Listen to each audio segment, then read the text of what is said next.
ಸದಾಶಿವಸಮಾರಂಭಾಂ ಶಂಕರಾಚಾರ್ಯಮಧ್ಯಮಾಂ ಅಸ್ಮದಾಚಾರ್ಯಪರ್ಯಂತಾಂ ವಂದೇ ಗುರುಪರಂಪರಾಂ ಶ್ರುತಿಸ್ಮೃತಿಪುರಾಣಾನಾಂ ಆಲಯಂ ಕರುಣಾಲಯಂ ನಮಾಮಿ ಭಗವತ್ಪಾದಶಂಕರಂ ಲೋಕಶಂಕರಂ ಭಾರತೀ ಕರುಣಾಪಾತ್ರಂ ಭಾರತೀ ಪದಭೂಷಣಂ ಭಾರತೀ ಪರಮಾರೂಢಂ ಭಾರತೀ ತೀರ್ಥಮಾಶ್ರಯೇ ವಿದ್ಯಾವಿನಯ ಸಂಪನ್ನಂ ವೀತರಾಗಂ ವಿವೇಕಿನಾಂ ವಂದೇ ವೇದಾಂತ ತತ್ವಜ್ಞಂ ವಿದುಶೇಖರ ಭಾರತಿಂ ಸ್ವಾತ್ಮಾರಾಮಂ ನಿಜಾನಂದಂ ಶೋಕಮೋಹ ವಿವರ್ಜಿತಂ ಸ್ಮರಾಮಿ ಮನಸಾ ನಿತ್ಯಂ ವೆಂಕಟಾಚಲದೇಶಿಕಂ ಶಿವಧ್ಯಾನ ಸದಾ ನಿರತಂ ಜ್ಞಾನವೈರಾಗ್ಯ ಶೋಭಿತಂ ನಾರಾಯಣ ಗುರುಚರಣಂ ಭಜೆ ಹೃದಿ ಮಮ ನಿತ್ಯಂ.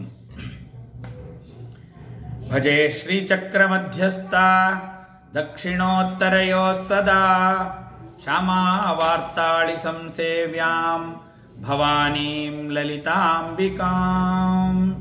ಶ್ರೀಮಾತ್ರೇ ನಮಃ ಶ್ರೀಮಾತ್ರೇ ನಮಃ ಶ್ರೀಮಾತ್ರೇ ನಮಃ ವಶಿನ್ಯಾದಿವಾಗ್ದೇವತಾಯೇ ನಮಃ.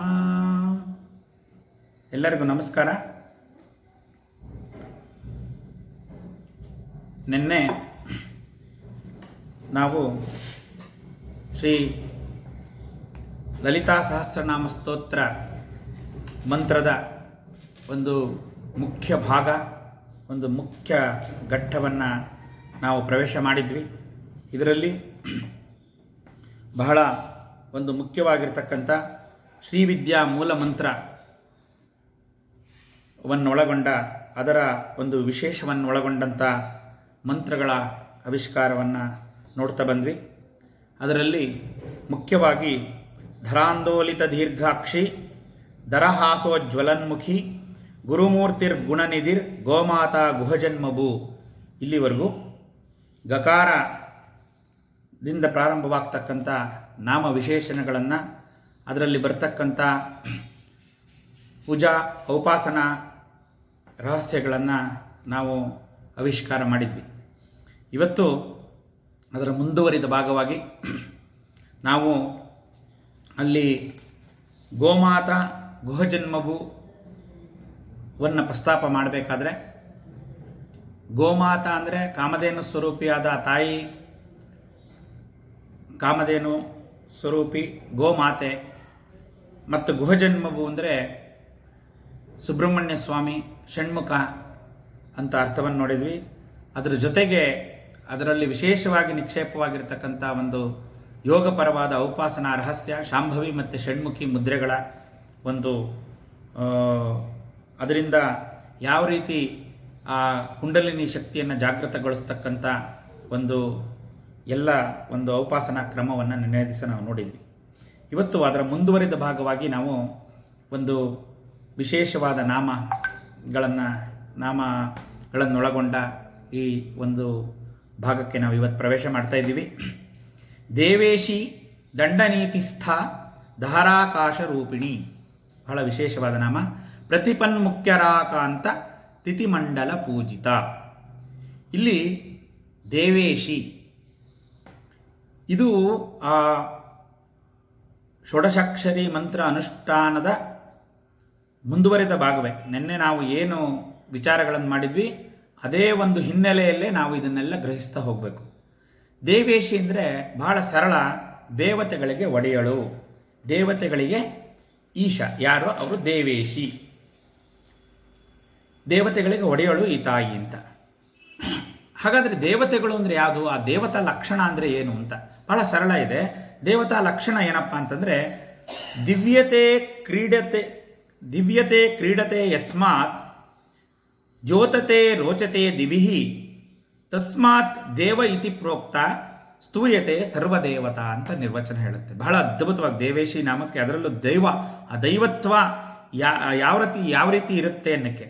ದಿವ್ಯತೆ ಅಂದರೆ ಆ ಪ್ರಕಾಶಮಾನವಾಗಿ ಇರ್ತಕ್ಕಂಥ, ಕ್ರೀಡತೆ ಅಂದರೆ ಈ ಒಂದು ಜಗತ್ ನಿರ್ಮಾಣ ಮತ್ತು ನಿರ್ವಹಣಾ ಸೂತ್ರವನ್ನು ವಹಿಸಿರ್ತಕ್ಕಂಥವರು, ಆ ಭಗವಂತನ ಒಂದು ಕ್ರೀಡೆನೇ ಇದು, ಈ ಜಗನ್ನಿಯಮ, ಜಗತ್ತನ್ನು ಪರಿಪಾಲಿಸ್ತಕ್ಕಂಥದ್ದು. ಆಮೇಲೆ ದ್ಯೋತತೆ ರೋಚತೆ ದಿವಿಹಿ ಅಂದರೆ ಆ ಬರೀ ದೇವತೆಗಳೆಲ್ಲ ತೇಜಸ್ವರೂಪಿಗಳು, ಚೈತನ್ಯ ಸ್ವರೂಪಿಗಳು, ಶಕ್ತಿತ್ರಯಾತ್ಮಕರು ದೇವತೆಗಳು. ಅವರ ಇಚ್ಛಾಶಕ್ತಿ ಕ್ರಿಯಾಶಕ್ತಿ, ಜ್ಞಾನಶಕ್ತಿ ಸ್ವರೂಪ ಮತ್ತು ದಿವಿಹಿ ಅಂದರೆ ಆ ಒಂದು ತೇಜಸ್ ಸ್ವರೂಪ, ಕಾಂತಿ ಸ್ವರೂಪ ಮತ್ತು ಚೈತನ್ಯ ಸ್ವರೂಪವನ್ನು ಪ್ರತಿಪಾದನೆ ಮಾಡ್ತಕ್ಕಂಥದ್ದು. ಇಂತಹ ಒಂದು ಗುಣವಿಶೇಷಗಳನ್ನು ಹೊಂದಿರತಕ್ಕಂಥವರಿಗೆ ನಾವು ದೇವತೆಗಳು ಅಂತ ಕರಿತೀವಿ. ಅಂದರೆ ಮತ್ತೆ ನಾವು ಹಿಂದೆನೂ ನೋಡಿ ಈ ವಿಚಾರವನ್ನು ಮಾಡಿದ್ದೀವಿ. ದೇವತೆಗಳು ಅಂದರೆ ಮಂತ್ರ, ಆ ಮಂತ್ರಗಳಲ್ಲಿ ದೇವತೆಗಳು ಸನ್ನಿಹಿತರಾಗಿರ್ತಾರೆ. ಆ ಮಂತ್ರ ಶಕ್ತಿಯಿಂದ ಕೂಡಿರ್ತಕ್ಕಂಥವರು, ಮಂತ್ರ ಸ್ವರೂಪವೇ ದೇವತಾ ಸ್ವರೂಪ ಅಂತಕ್ಕಂಥ ಹಿನ್ನೆಲೆಯಲ್ಲೂ ನಾವು ನೋಡಿದ್ದೀವಿ. ಈ ರೀತಿ ಇರ್ತಕ್ಕಂಥ ದೇವತೆಗಳಿಗೆ ದೇವತೆಯಾಗಿರ್ತಕ್ಕಂಥ ತಾಯಿ ಇವಳು ಆಗಿರೋದ್ರಿಂದ ದೇವತೆಗಳಿಗೆ ಈಶ, ಒಡತಿ, ದೇವೇಶಿ. ದೇವ ಅಂದರೆ ದೇವರ ದೇವ ಅಂದರೆ ಇಂದ್ರ ಆ ಇಂದ್ರನಿಗೆ ಒಡತಿ, ಆ ದೇವರ ದೇವನಿಗೆ ಒಡತಿ ಅಂತಂದರೆ ದೇವೇಶಿ ಅಂದರೆ ದೇವತೆಗಳಿಗೆ, ಅದರಲ್ಲೂ ಇಂದ್ರನನ್ನು ಮೊದಲುಗೊಂಡ ಸಮಸ್ತ ದೇವತೆಗಳಿಗೂ ಒಡತಿಯಾದ್ರಿಂದ ಈ ತಾಯಿಗೆ ದೇವೇಶಿ ಅಂತ ಕರೀತಾರೆ. ಇಲ್ಲಿ ನಾವು ಇನ್ನೊಂದು ಅಂತರಾರ್ಥವನ್ನು ಈ ನಾಮದಲ್ಲಿ ನಾವು ಗ್ರಹಿಸ್ಬೋದು. ಇಲ್ಲಿ ದೇವತೆಗಳ ದೇವ ಯಾರು? ಇಂದ್ರ ಅಂದರೆ ನಮ್ಮ ಶರೀರದಲ್ಲಿ ಇಂದ್ರಿಯಾದಿ ದೇವತೆ, ಸಮಸ್ತ ಪಂಚ ಜ್ಞಾನೇಂದ್ರಿಯ ಪಂಚ ಕರ್ಮೇಂದ್ರಿಯಗಳಿಗೆ ಅಧಿದೇವತೆ ಇಂದ್ರಿಯ ಅಂತ. ಆ ಇಂದ್ರಿಯಗಳಿಗೆ ಒಡತಿ ಯಾರು? ಪ್ರಾಣಶಕ್ತಿ ಪರಾದೇವತೆಯಾದ ಕುಂಡಲಿನಿ ಸ್ವರೂಪವಾದ ಆ ತಾಯಿ ಸಮಸ್ತ ಇಂದ್ರಿಯಗಳಿಗೂ ಪ್ರಾಣಶಕ್ತಿಯನ್ನು ಒದಗಿಸಿ ಆ ಜಡ ಇಂದ್ರಿಯಗಳಲ್ಲಿ ಆ ಜಡ ಇಂದ್ರಿಯಗಳನ್ನು ಚೇತನಗೊಳಿಸಿ ಚೈತನ್ಯಮಯಿಯಾದ ಈ ತಾಯಿ ಪರಾಶಕ್ತಿ ಮಹಾಪ್ರಾಣ ಕುಂಡಲಿನಿ ಸ್ವರೂಪವಾದ ಆ ತಾಯಿನೇ ಈ ಒಂದು ದೇವೇಶಿನೂ ಹೌದು, ಈ ದೇಹೇಶಿನೂ ಹೌದು. ಅವಳು ಈ ದೇಹಕ್ಕೂ ಅವಳು ಒಡತಿ. ಆದ್ದರಿಂದ ದೇವೇಶಿ ನಾಮಕ್ಕೆ ಈ ರೀತಿಯಾದ ಒಂದು ಅರ್ಥವನ್ನು ನಾವು ಮಾಡಬಹುದು. ಹಾಗಾದರೆ ಈ ತಾಯಿ ಎಲ್ಲಿದ್ದಾಳೆ? ಆ ಅನುಬಂಧ ನೋಡಿ, ಮುಂದಿನ ನಾಮ ದೇವೇಶಿ ದಂಡನೀತಿಸ್ಥ ಧಾರಾಕಾಶ ರೂಪಿಣಿ. ನಾನು ಮೊದಲು ಧಾರಾಕಾಶ ರೂಪಿಣಿಗೆ ಅರ್ಥ ಹೇಳ್ಬಿಟ್ಟು ಆಮೇಲೆ ದಂಡನೀತಿಸ್ತಾಗ ಬರೋಣ. ಯಾಕೆಂದರೆ ಅಲ್ಲಿ ಒಂದು ಭಾಳ ವಿಶೇಷ ಇದೆ. ಈ ತಾಯಿ ಎಲ್ಲಿದ್ದಾಳೆ ಅಂತಂದರೆ, ದೇವೇಶಿ ಎಲ್ಲಿದ್ದಾಳೆ? ಧಾರಾಕಾಶ ರೂಪಿಣಿ. ಇಲ್ಲಿ ಬ್ರಹ್ಮಾಂಡ ಕಲ್ಪನೆಯಲ್ಲಿ ಅನಂತ ಕೋಟಿ ಬ್ರಹ್ಮಾಂಡ ಜನನಿ ತಾಯಿ ಮುಂದೆ ಬರುತ್ತೆ. ಅವಳು ಎಲ್ಲಿದ್ದಾಳೆ ಅಂದರೆ ಮಣಿದ್ವೀಪದಲ್ಲಿ, ಶ್ರೀಮನ್ ನಗರದಲ್ಲಿ, ಚಿಂತಾಮಣಿ ಗೃಹದಲ್ಲಿ ಚಿದಗ್ನಿಕುಂಡದಿಂದ ಆವಿರ್ಭವಿಸಿದ್ಲು ಅಂತ ಅದನ್ನು ನಾವು ನೋಡಿದ್ದೀವಿ ಬ್ರಹ್ಮಾಂಡದಲ್ಲಿ.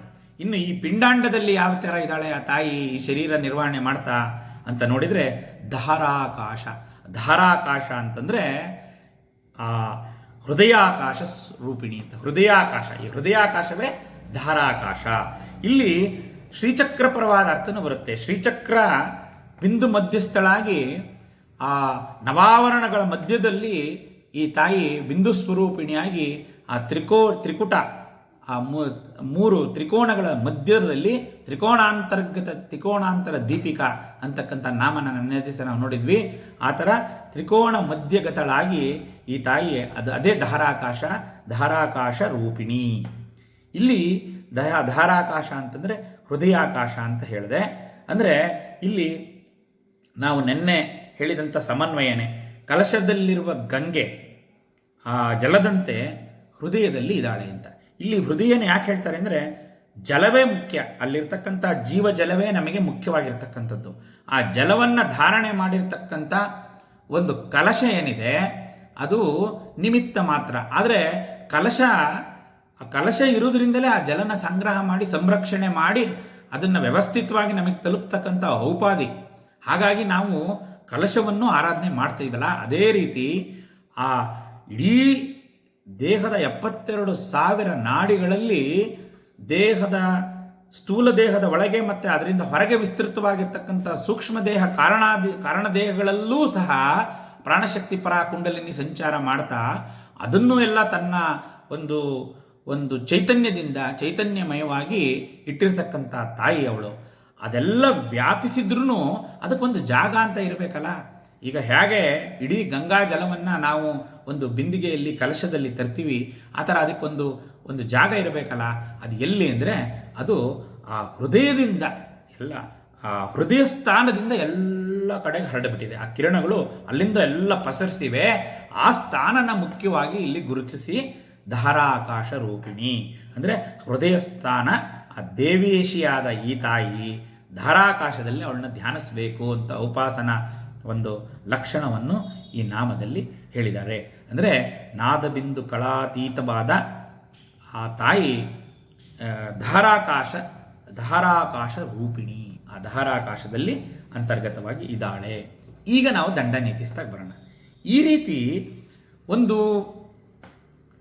ಜಾಗದಲ್ಲಿ ಕೂತು ಅಂದರೆ ಆಸೀನಳಾಗಿ ಅಲ್ಲಿಂದ ಇಡೀ ದೇಹ ವ್ಯಾಪಾರವನ್ನು ನಿರ್ವಹಣೆ ಮಾಡ್ದಂಗೆ ಅನಂತ ಕೋಟಿ ಬ್ರಹ್ಮಾಂಡಗಳ ನಿರ್ವಹಣೆ ಮಾಡ್ತಾ ಆ ತಾಯಿ ಶ್ರೀಮನ್ನಗರದಲ್ಲಿ ಚಿದಗ್ನಿಕುಂಡದಲ್ಲಿ ಶ್ರೀಮತ್ ಸಿಂಹಾಸನದಲ್ಲಿ ಕೂತು ಇಡೀ ವಿಶ್ವ ವ್ಯಾಪಾರವನ್ನು ನಡೆಸ್ತಾ ಇದ್ದಾಳೆ ತಾಯಿ. ಆ ವಿಶ್ವ ವ್ಯಾಪಾರ ಮಾಡಬೇಕಾದ್ರೆ ಒಂದಷ್ಟು ನಿಯಮಗಳನ್ನು ಸೃಷ್ಟಿ ಮಾಡಿದ್ದಾಳೆ ಅಂತ ನಾವು ಓದಿದ್ದೀವಿ, ಹಿಂದೆ ಬರ್ತಕ್ಕಂಥ ನಾಮದಲ್ಲಿ ಕೇಳಿದ್ವಿ. ಆ ರೀತಿ ಸೃಷ್ಟಿ ಮಾಡಿರ್ತಕ್ಕಂಥ ಆ ನಿಯಮಗಳೇ ದಂಡನೀತಿ. ದಂಡನೀತಿ ಅಂದರೆ ಆ ನಿಯಮಾವಳಿಗೆ ಒಂದು ದಂಡನೀತಿ ಅಂತ ಕರೀತಾರೆ. ಯಾಕೆ ಅಂತಂದರೆ ಈಗ ಒಬ್ಬ ರಾಜ, ಇವಳು ಸಾಮ್ರಾಜ್ಞಿ, ಇವಳು ರಾಜ್ಯಭಾರ ಮಾಡಬೇಕಾದ್ರೆ, ಆ ರಾಜ್ಯ ನಿರ್ವಹಣೆ ಮಾಡಬೇಕಾದ್ರೆ ಒಂದಷ್ಟು ಕಾನೂನನ್ನು ಮಾಡಿರ್ತಾನೆ. ಇವತ್ತು ನಾವು ಕಾನೂನು ಅಂತ ಏನು ಕರಿತೀವಿ, ಲಾ ಅಂಡ್ ಆರ್ಡರ್ ಅಂತ, ಆ ಲಾ ಅಂಡ್ ಆರ್ಡರ್ನೇ ದಂಡನೀತಿ ಅಂತ. ಹಿಂದೆ ಯಾರು ಆ ದಂಡನೀತಿಯನ್ನು ಪಾಲಿಸ್ತಕ್ಕಂಥವರು ದಂಡವನ್ನು ಧರಿಸಿ ಚಕ್ರವರ್ತಿಗಳು ಆ ಸಾಮ್ರಾಜ್ಯ ನಿರ್ವಹಣೆ ಮಾಡ್ತಾ ಇದ್ರು. ಆ ದಂಡ ನೀತಿಯನ್ನು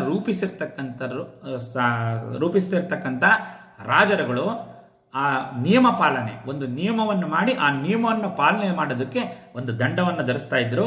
ಹಾಗಾಗಿ ದಂಡ ನೀತಿಸ್ಥ ಈ ತಾಯಿ. ಆ ದಂಡ ಅಂದರೆ ಇನ್ನೊಂದು ಅರ್ಥ ನಿಗ್ರಹ ಅಂತ, ನಿಗ್ರಹ ಶಕ್ತಿ. ಯಾಕೆ ಅಂತಂದರೆ ಈ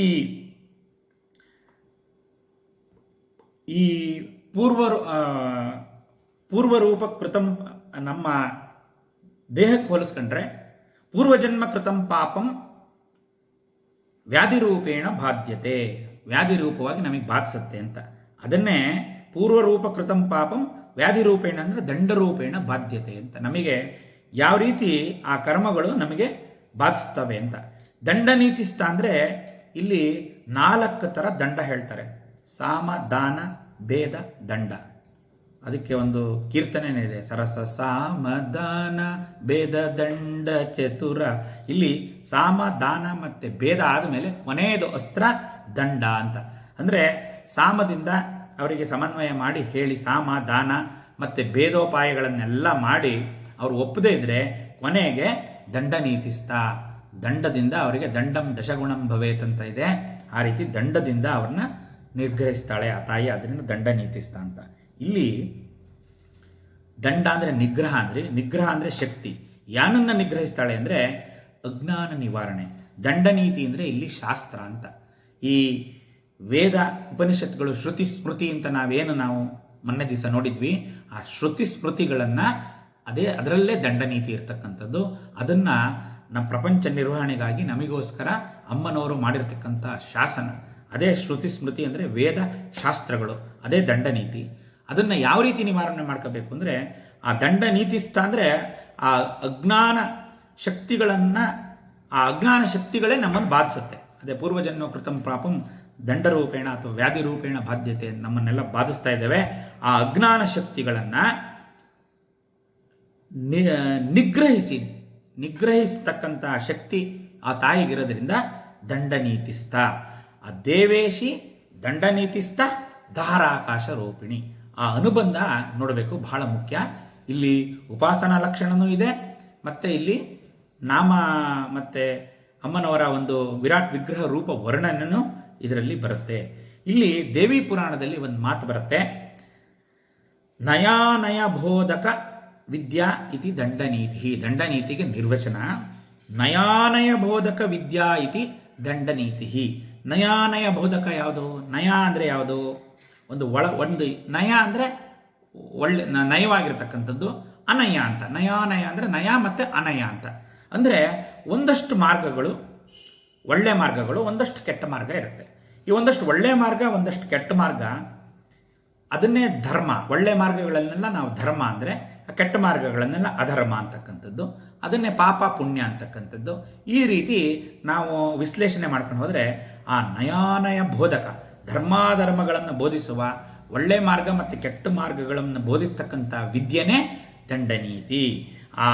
ನಮಗೆ ಆ ಧರ್ಮಾಧರ್ಮ ಮಾರ್ಗಬೋಧಕ ದಂಡನೀತಿ ಯಾವ ದೇವಿಯ ಆದೇಶ ನೀತಿಯಿಂದ, ಆದೇಶ ದಂಡ ನೀತಿಯಿಂದ ಈ ಪ್ರಪಂಚ ನಡೆಯುತ್ತಿದೆಯೋ ಅವಳನ್ನು ನಾವು ದೇವೇಶಿ ಅಂತ ಕರಿತೀವಿ. ಅವಳು ಧಾರಾಕಾಶ ರೂಪಿಣಿಯಾಗಿ ದಂಡನೀತಿಸ್ಥಳಾಗಿ ದಂಡನೀತಿಯನ್ನು ಮಾಡ್ತಾ ಧಾರಾಕಾಶದಲ್ಲಿ ಸ್ಥಿತಳಾಗಿ ಇದ್ದಾಳೆ ಅಂತ ಈ 3 ನಾಮಗಳು ಸಮನ್ವಯ ಮಾಡಿ ನಾವು ಅರಿಬೋದು. ಇನ್ನು ಬಹಳ ಮುಖ್ಯವಾದ ಇದು ಈ ಷೋಡಶಾಕ್ಷರಿ ವಿದ್ಯೆದ ಒಂದು ಬಹಳ ಮುಖ್ಯವಾದ ಘಟ್ಟಕ್ಕೆ ನಾವು ಇವಾಗ ಹೋಗ್ತಾ ಇದ್ದೀವಿ. ಇಲ್ಲಿ ಪ್ರತಿಪನ್ಮುಖ್ಯರ ಕಾಂತ ತಿಥಿಮಂಡಲ ಪೂಜಿತ, ಬಹಳ ಒಂದು ಅದ್ಭುತವಾದ ನಾಮ. ಇಲ್ಲಿ ಪ್ರತಿಪನ್ಮುಖ್ಯರ ಕಾಂತ ಅಂದರೆ ಪ್ರತಿಪತ್ ಅಂದರೆ ನಾವು ಆವಾಗಲೇ ತಿಥಿನಿತ್ಯ ದೇವತೆಗಳ ಬಗ್ಗೆ ವಿಚಾರ ಮಾಡಿದ್ವಿ. ಇಲ್ಲಿ ಪಾಡ್ಯದಿಂದ ಅಮಾವಾಸ್ಯೆಯವರೆಗೆ ಶುಕ್ಲ ಪಕ್ಷ ಕೃಷ್ಣ ಪಕ್ಷಗಳಿದೆ. ಆ ಶುಕ್ಲ ಪಕ್ಷದಲ್ಲಿ ವೃದ್ಧಿಚಂದ್ರ, ಕೃಷ್ಣ ಪಕ್ಷದಲ್ಲಿ ಕ್ಷೀಣಚಂದ್ರ. ಈ ವೃದ್ಧಿಚಂದ್ರ ಮತ್ತು ಕ್ಷೀಣಚಂದ್ರ ಇವರ ಒಂದು ಸ್ವರೂಪ ಏನಿದೆ, ಇದು ಈ ಪ್ರತಿಯೊಂದು ತಿಥಿನಿತ್ಯ ದೇವತೆಗಳು ಅಂತ ನಾವು ಕರಿತೀವಿ. ಆ ತಿಥಿನಿತ್ಯ ದೇವತೆಗಳು ಒಂದೊಂದು ತಿಥಿಗೂ ಒಬ್ಬೊಬ್ಬರು ದೇವತೆಗಳಿದ್ದಾರೆ ಅಂತ. ಪಾಡ್ಯದಿಂದ ಪೌರ್ಣಿಮೆವರೆಗೆ ನಾನು ಹಿಂದೆನೂ ಹೇಳಿದ್ದೀನಿ, ಇನ್ನೊಂದು ಸರಿ ಅದನ್ನು ನೋಡೋಣ. ಶುಕ್ಲ ಪ್ರತಿಪತ್ತು ಏನು ತಿಥಿನಿತ್ಯ ದೇವತೆಗಳು ಬರ್ತಾರೆ, ಅದೇ ವಿಲೋಮದಲ್ಲಿ ಕೃಷ್ಣ ಪಕ್ಷದಲ್ಲೂ ಅದೇ ಬರ್ತಾರೆ. ಈ 15 ದಿನದವರೆಗೆ ವೃದ್ಧಿಚಂದ್ರ, ಆಮೇಲೆ ಕ್ಷೀಣಚಂದ್ರ ಇರೋದ್ರಿಂದ ಇದೇ 15 ತಿಥಿನಿತ್ಯ ದೇವತೆಗಳೇ ಒಂದು ತಿಂಗಳಲ್ಲಿ ಶುಕ್ಲ ಮತ್ತು ಕೃಷ್ಣ ಪಕ್ಷದಲ್ಲಿ ಬರ್ತಾರೆ. ಅದರಲ್ಲಿ ನಾವು ಅಷ್ಟಮಿ ತಿಥಿಯಲ್ಲಿ ಚಂದ್ರನ ಒಂದು ಕಳೆಯೂ ಒಂದೇ ಇರುತ್ತೆ, ತಿಥಿನಿತ್ಯ ದೇವತೆನೂ ಒಂದೇ ಬರುತ್ತೆ. ಆದರೆ ಕೃಷ್ಣ ಪಕ್ಷದ ದೇವತೆಗಳು ಅನುಲೋಮ ವಿಲೋಮದಲ್ಲಿ ಬರ್ತಾರೆ. ಅದು ಹೇಗೆ ಅಂತ ನೋಡೋಣ. ಈಗ ಶುಕ್ಲ ಪಕ್ಷದ್ದು ಹೇಳ್ತೀನಿ, ಅದನ್ನೇ ನೀವು ಕೃಷ್ಣ ಪಕ್ಷಕ್ಕೆ ಅನ್ವಯ ಮಾಡ್ಕೋಬೇಕು. ಇಲ್ಲಿ ಪ್ರತಿಪತ್ ಅಂದರೆ ಪಾಡ್ಯದ ದಿವಸ ಕಾಮೇಶ್ವರಿ ಅಂತ ಕರೀತಾರೆ. ಆ ಪ್ರತಿಪತ್ ತಿಥಿನಿತ್ಯ ದೇವತೆ. ಈಗ ಒಬ್ಬೊಬ್ಬರನ್ನೇ ಹೇಳ್ತೀನಿ. ಬಿದಿಗೆ ಭಗಮಾಲಿನಿ, ತದಿಗೆ ನಿತ್ಯಕ್ಲಿನ್ನ, ಚತುರ್ಥಿ ಬೇರುಂಡ, ಪಂಚಮಿ ವಜ್ರವಾಸಿನಿ, ಷಷ್ಠಿ ಮಹಾವಜ್ರೇಶ್ವರಿ, ಸಪ್ತಮಿ ಶಿವದೂತಿ, ಅಷ್ಟಮಿ ತ್ವರಿತ, ನವಮಿ ಕುಲಸುಂದರಿ, ದಶಮಿ ನಿತ್ಯಾನಿತ್ಯ, ಏಕಾದಶಿ ನೀಲಪತಾಕ, ದ್ವಾದಶಿ ವಿಜಯ, ತ್ರಯೋದಶಿ ಸರ್ವಮಂಗಳ, ಚತುರ್ದಶಿ ಜ್ವಾಲಾಮಾಲಿನಿ, ಪೂರ್ಣಿಮೆ ಚಿತ್ರ ಅಂತ. ಅದನ್ನೇ ಚಿತ್ರಾ ಪೌರ್ಣಿಮೆ ಅಂತ ಕರಿತೀವಿ. ಇದೇ ಇಲ್ಲೇನಾಗುತ್ತೆ ಅಂತಂದರೆ ವಿಲೋಮವಾಗುತ್ತೆ. ಇದು ವಾಪಸ್ ಬರಬೇಕಾದ್ರೆ ಇದೇ ದೇವತೆಗಳೇ ಇಲ್ಲೇನಾಗುತ್ತೆ, ಈ ಪೂರ್ಣಿಮೆ ದೇವತೆನೇ ಈ ಚಿತ್ರಾ ದೇವತೆ, ಕೃಷ್ಣ ಪಕ್ಷದ ಪಾಡ್ಯಕ್ಕೆ ಅವಳೇ ದೇವತೆ. ಅದೇ ವಿಲೋಮದಲ್ಲಿ ಕೃಷ್ಣ ಪಕ್ಷದ ದ್ವಿತೀಯಕ್ಕೆ ಜ್ವಾಲಾಮಾಲಿನಿ. ಈ ಜ್ವಾಲಾಮಾಲಿನಿ ಅಲ್ಲಿ ಚತುರ್ಥಿಗಿದ್ಲು. ಅದೇ ಥರ ತೃತೀಯ ಸರ್ವಮಂಗಳ, ಚಿತ್ರ ಜ್ವಾಲಾಮಾಲಿನಿ ಇದು ಕೃಷ್ಣ ಪಕ್ಷದಲ್ಲಿ ವಿಲೋಮದಲ್ಲಿ ಚಿತ್ರ ಜ್ವಾಲಾಮಾಲಿನಿ, ಸರ್ವಮಂಗಳ, ವಿಜಯ, ನೀಲಪತಾಕ, ನಿತ್ಯಾನಿತ್ಯ, ಕಾಲಸುಂದರಿ, ತ್ವರಿತ, ಶಿವಮೂರ್ತಿ, ಮಹಾವಜ್ರೇಶ್ವರಿ, ವನ್ನಿವಾಸಿನಿ, ಬೇರುಂಡ, ನಿತ್ಯಕ್ಲಿನ್ನ, ಭಗಮಾಲಿನಿ, ಕಾಮೇಶ್ವರಿ ಅಮಾವಾಸ್ಯೆಗೆ ಬರ್ತಕ್ಕಂಥದ್ದು. ಈ ರೀತಿ ಪ್ರತಿಪನ್ಮುಖ್ಯರ ಕಾಂತ, ಆ ಪ್ರತಿಪತ್ ಕೃಷ್ಣ ಅಥವಾ ಶುಕ್ಲ ಪಕ್ಷದ ಪ್ರತಿಪತ್ತಿನಿಂದ ಪೌರ್ಣಿಮೆ ಅಥವಾ ಅಮಾವಾಸ್ಯೆವರೆಗೆ ಇರತಕ್ಕಂಥ ತಿಥಿಮಂಡಲ ದೇವತೆಗಳನ್ನು ಪೂಜಾ ವಿಧಾನ ರಹಸ್ಯವನ್ನು ಈ ನಾಮದಲ್ಲಿ ನಿಕ್ಷೇಪ ಮಾಡಿದ್ದಾರೆ. ಆ ಪೂಜಾ ಮಂಡಲ ದೇವತೆಗಳು ಯಾರ್ಯಾರು ಅಂತ ನಾವು ನೋಡಿದ್ವಿ. ಈ ಅಂದರೆ ಪಾಡ್ಯ ಕೃಷ್ಣ ಶುಕ್ಲ ಪಕ್ಷ ಪಾಡ್ಯದಿಂದ ಅಮಾವಾಸ್ಯೆಯ ಪರ್ಯಂತ ಇರತಕ್ಕಂಥ 15 ತಿಥಿನಿತ್ಯ ದೇವತೆಗಳು. ಆ ಪ್ರತಿಯೊಂದು ನಿತ್ಯ ದೇವತೆಗಳು, ಪ್ರತಿಯೊಂದು ತಿಥಿಗೂ ಒಬ್ಬರು ದೇವತೆಗಳಿದ್ದಾರೆ. ಆ ದೇವತೆಗಳಿಗೆ ಒಂದು ಧ್ಯಾನ ಶ್ಲೋಕವಿದೆ. ಆ ಧ್ಯಾನ ಶ್ಲೋಕ ಮತ್ತು ಆ ದೇವತೆಗಳ ಒಂದು ಔಪಾಸನಾ ಕ್ರಮ ಇತ್ಯಾದಿ ಬಹಳ ವಿಶೇಷವಾಗಿ ಇರತಕ್ಕಂಥ ಒಂದು ವಿಶೇಷವಾದ ಒಂದು ರಹಸ್ಯ ನಿಕ್ಷೇಪವಾಗಿರತಕ್ಕಂಥ ಅದ್ಭುತವಾದ ನಾಮ. ಅದರಲ್ಲೂ ಔಪಾಸಕರಿಗೆ, ಶ್ರೀವಿದ್ಯಾ ಔಪಾಸಕರಿಗೆ ಬಹಳ ಅಪ್ಯಾಯಮಾನವಾಗಿರ್ತಕ್ಕಂಥ ನಾಮ. 15 ತಿಥಿನಿತ್ಯ ದೇವತೆಗಳಿಗೂ ಪೂಜಾ ವಿಧಾನ ಇದೆ, ಧ್ಯಾನ ಶ್ಲೋಕ ಇದೆ, ಬೀಜ ಮಂತ್ರಾದಿಗಳಿದೆ, ಅದಕ್ಕೆ ಅಂಗನ್ಯಾಸ ಕರನ್ಯಾಸಗಳಿದೆ. ಪೂಜಾ ವಿಧಾನ ಇದೆ, ನೈವೇದ್ಯ ಇದೆ, ಅದಕ್ಕೆ ತಕ್ಕಂಥ ಫಲಗಳಿದೆ. ನಾವು ಆ 15 ನೋಡಲಿಕ್ಕೆ ಶಕ್ಯರಿಲ್ಲ.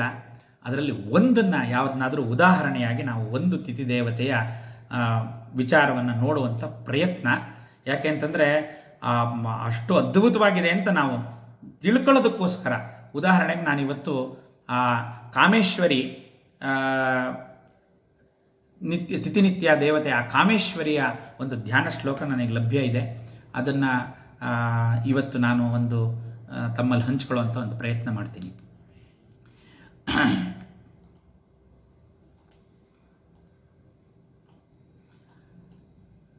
ಬಾಲಾರ್ಕಕೋಟಿ ಸಂಕಾಶಂ ಮಾಣಿಕ್ಯ ಮುಕುಟಾಜ್ವಲಂ ಹಾರಗ್ರೇವೇಯ ಕಾಂಜಿಭಿರ್ೂರ್ಮಿ ಕಾಮಪುರಾದಿಭಿಃ ಮಂಡಿತ ರಕ್ತವಾಸನಂ ರತ್ನಾಭರಣಶೋಭಿತಂ ಷಡ್ಭುಜಾಂ ತೀಕ್ಷ್ಣ ಅರವಿಂದು ಕಲಾಕಲಿತ ಮಾಲಿಕಾಂ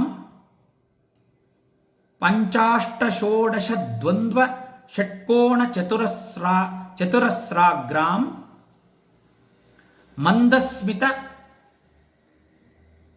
ಸದ್ವಕ್ತ್ರಾಂ ದಯಾ ಮಂತರ ವಿಚಕ್ಷಣಾಂ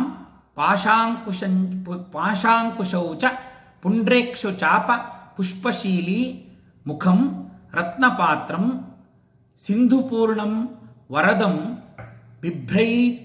ಬಿಭ್ರೈತೀಂ ಕರೈ ತತಃ ಪ್ರಯೋಗಾನುಷ್ಕವೀತ ಸಿದ್ಧೇ ಮಂತ್ರೇತು ಸಾಧಕಃ ಅಂತ ಧ್ಯಾನ ಶ್ಲೋಕ ಬರುತ್ತೆ. ಎಷ್ಟು ಅದ್ಭುತವಾಗಿದೆ ಅಂದರೆ ಈ ಧ್ಯಾನ ಶ್ಲೋಕದಲ್ಲೇ ಈ ಧ್ಯಾನ ಶ್ಲೋಕದ ಅರ್ಥ ನೋಡಿಬಿಟ್ರೆ ಈ ತಾಯಿಯ ಸ್ವರೂಪ ಯಾವ ಥರ ಇದೆ, ಮತ್ತು ಈ ತಾಯಿ ಏನು ಫಲ ಕೊಡ್ತಾಳೆ ಅಂತ ನಮಗೆ ಗೊತ್ತಾಗುತ್ತೆ. ಅದನ್ನು ಸ್ವಲ್ಪ ನೋಡೋಣ.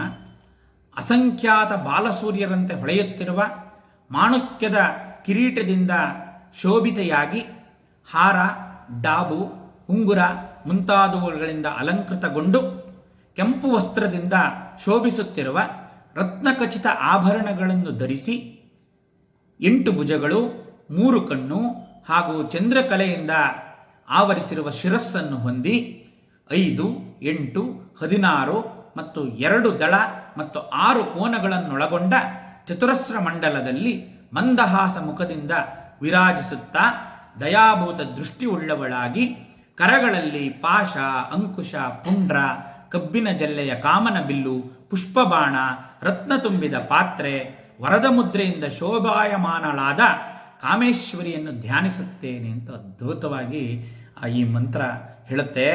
ಇದರ ಫಲ ನೋಡಬೇಕು.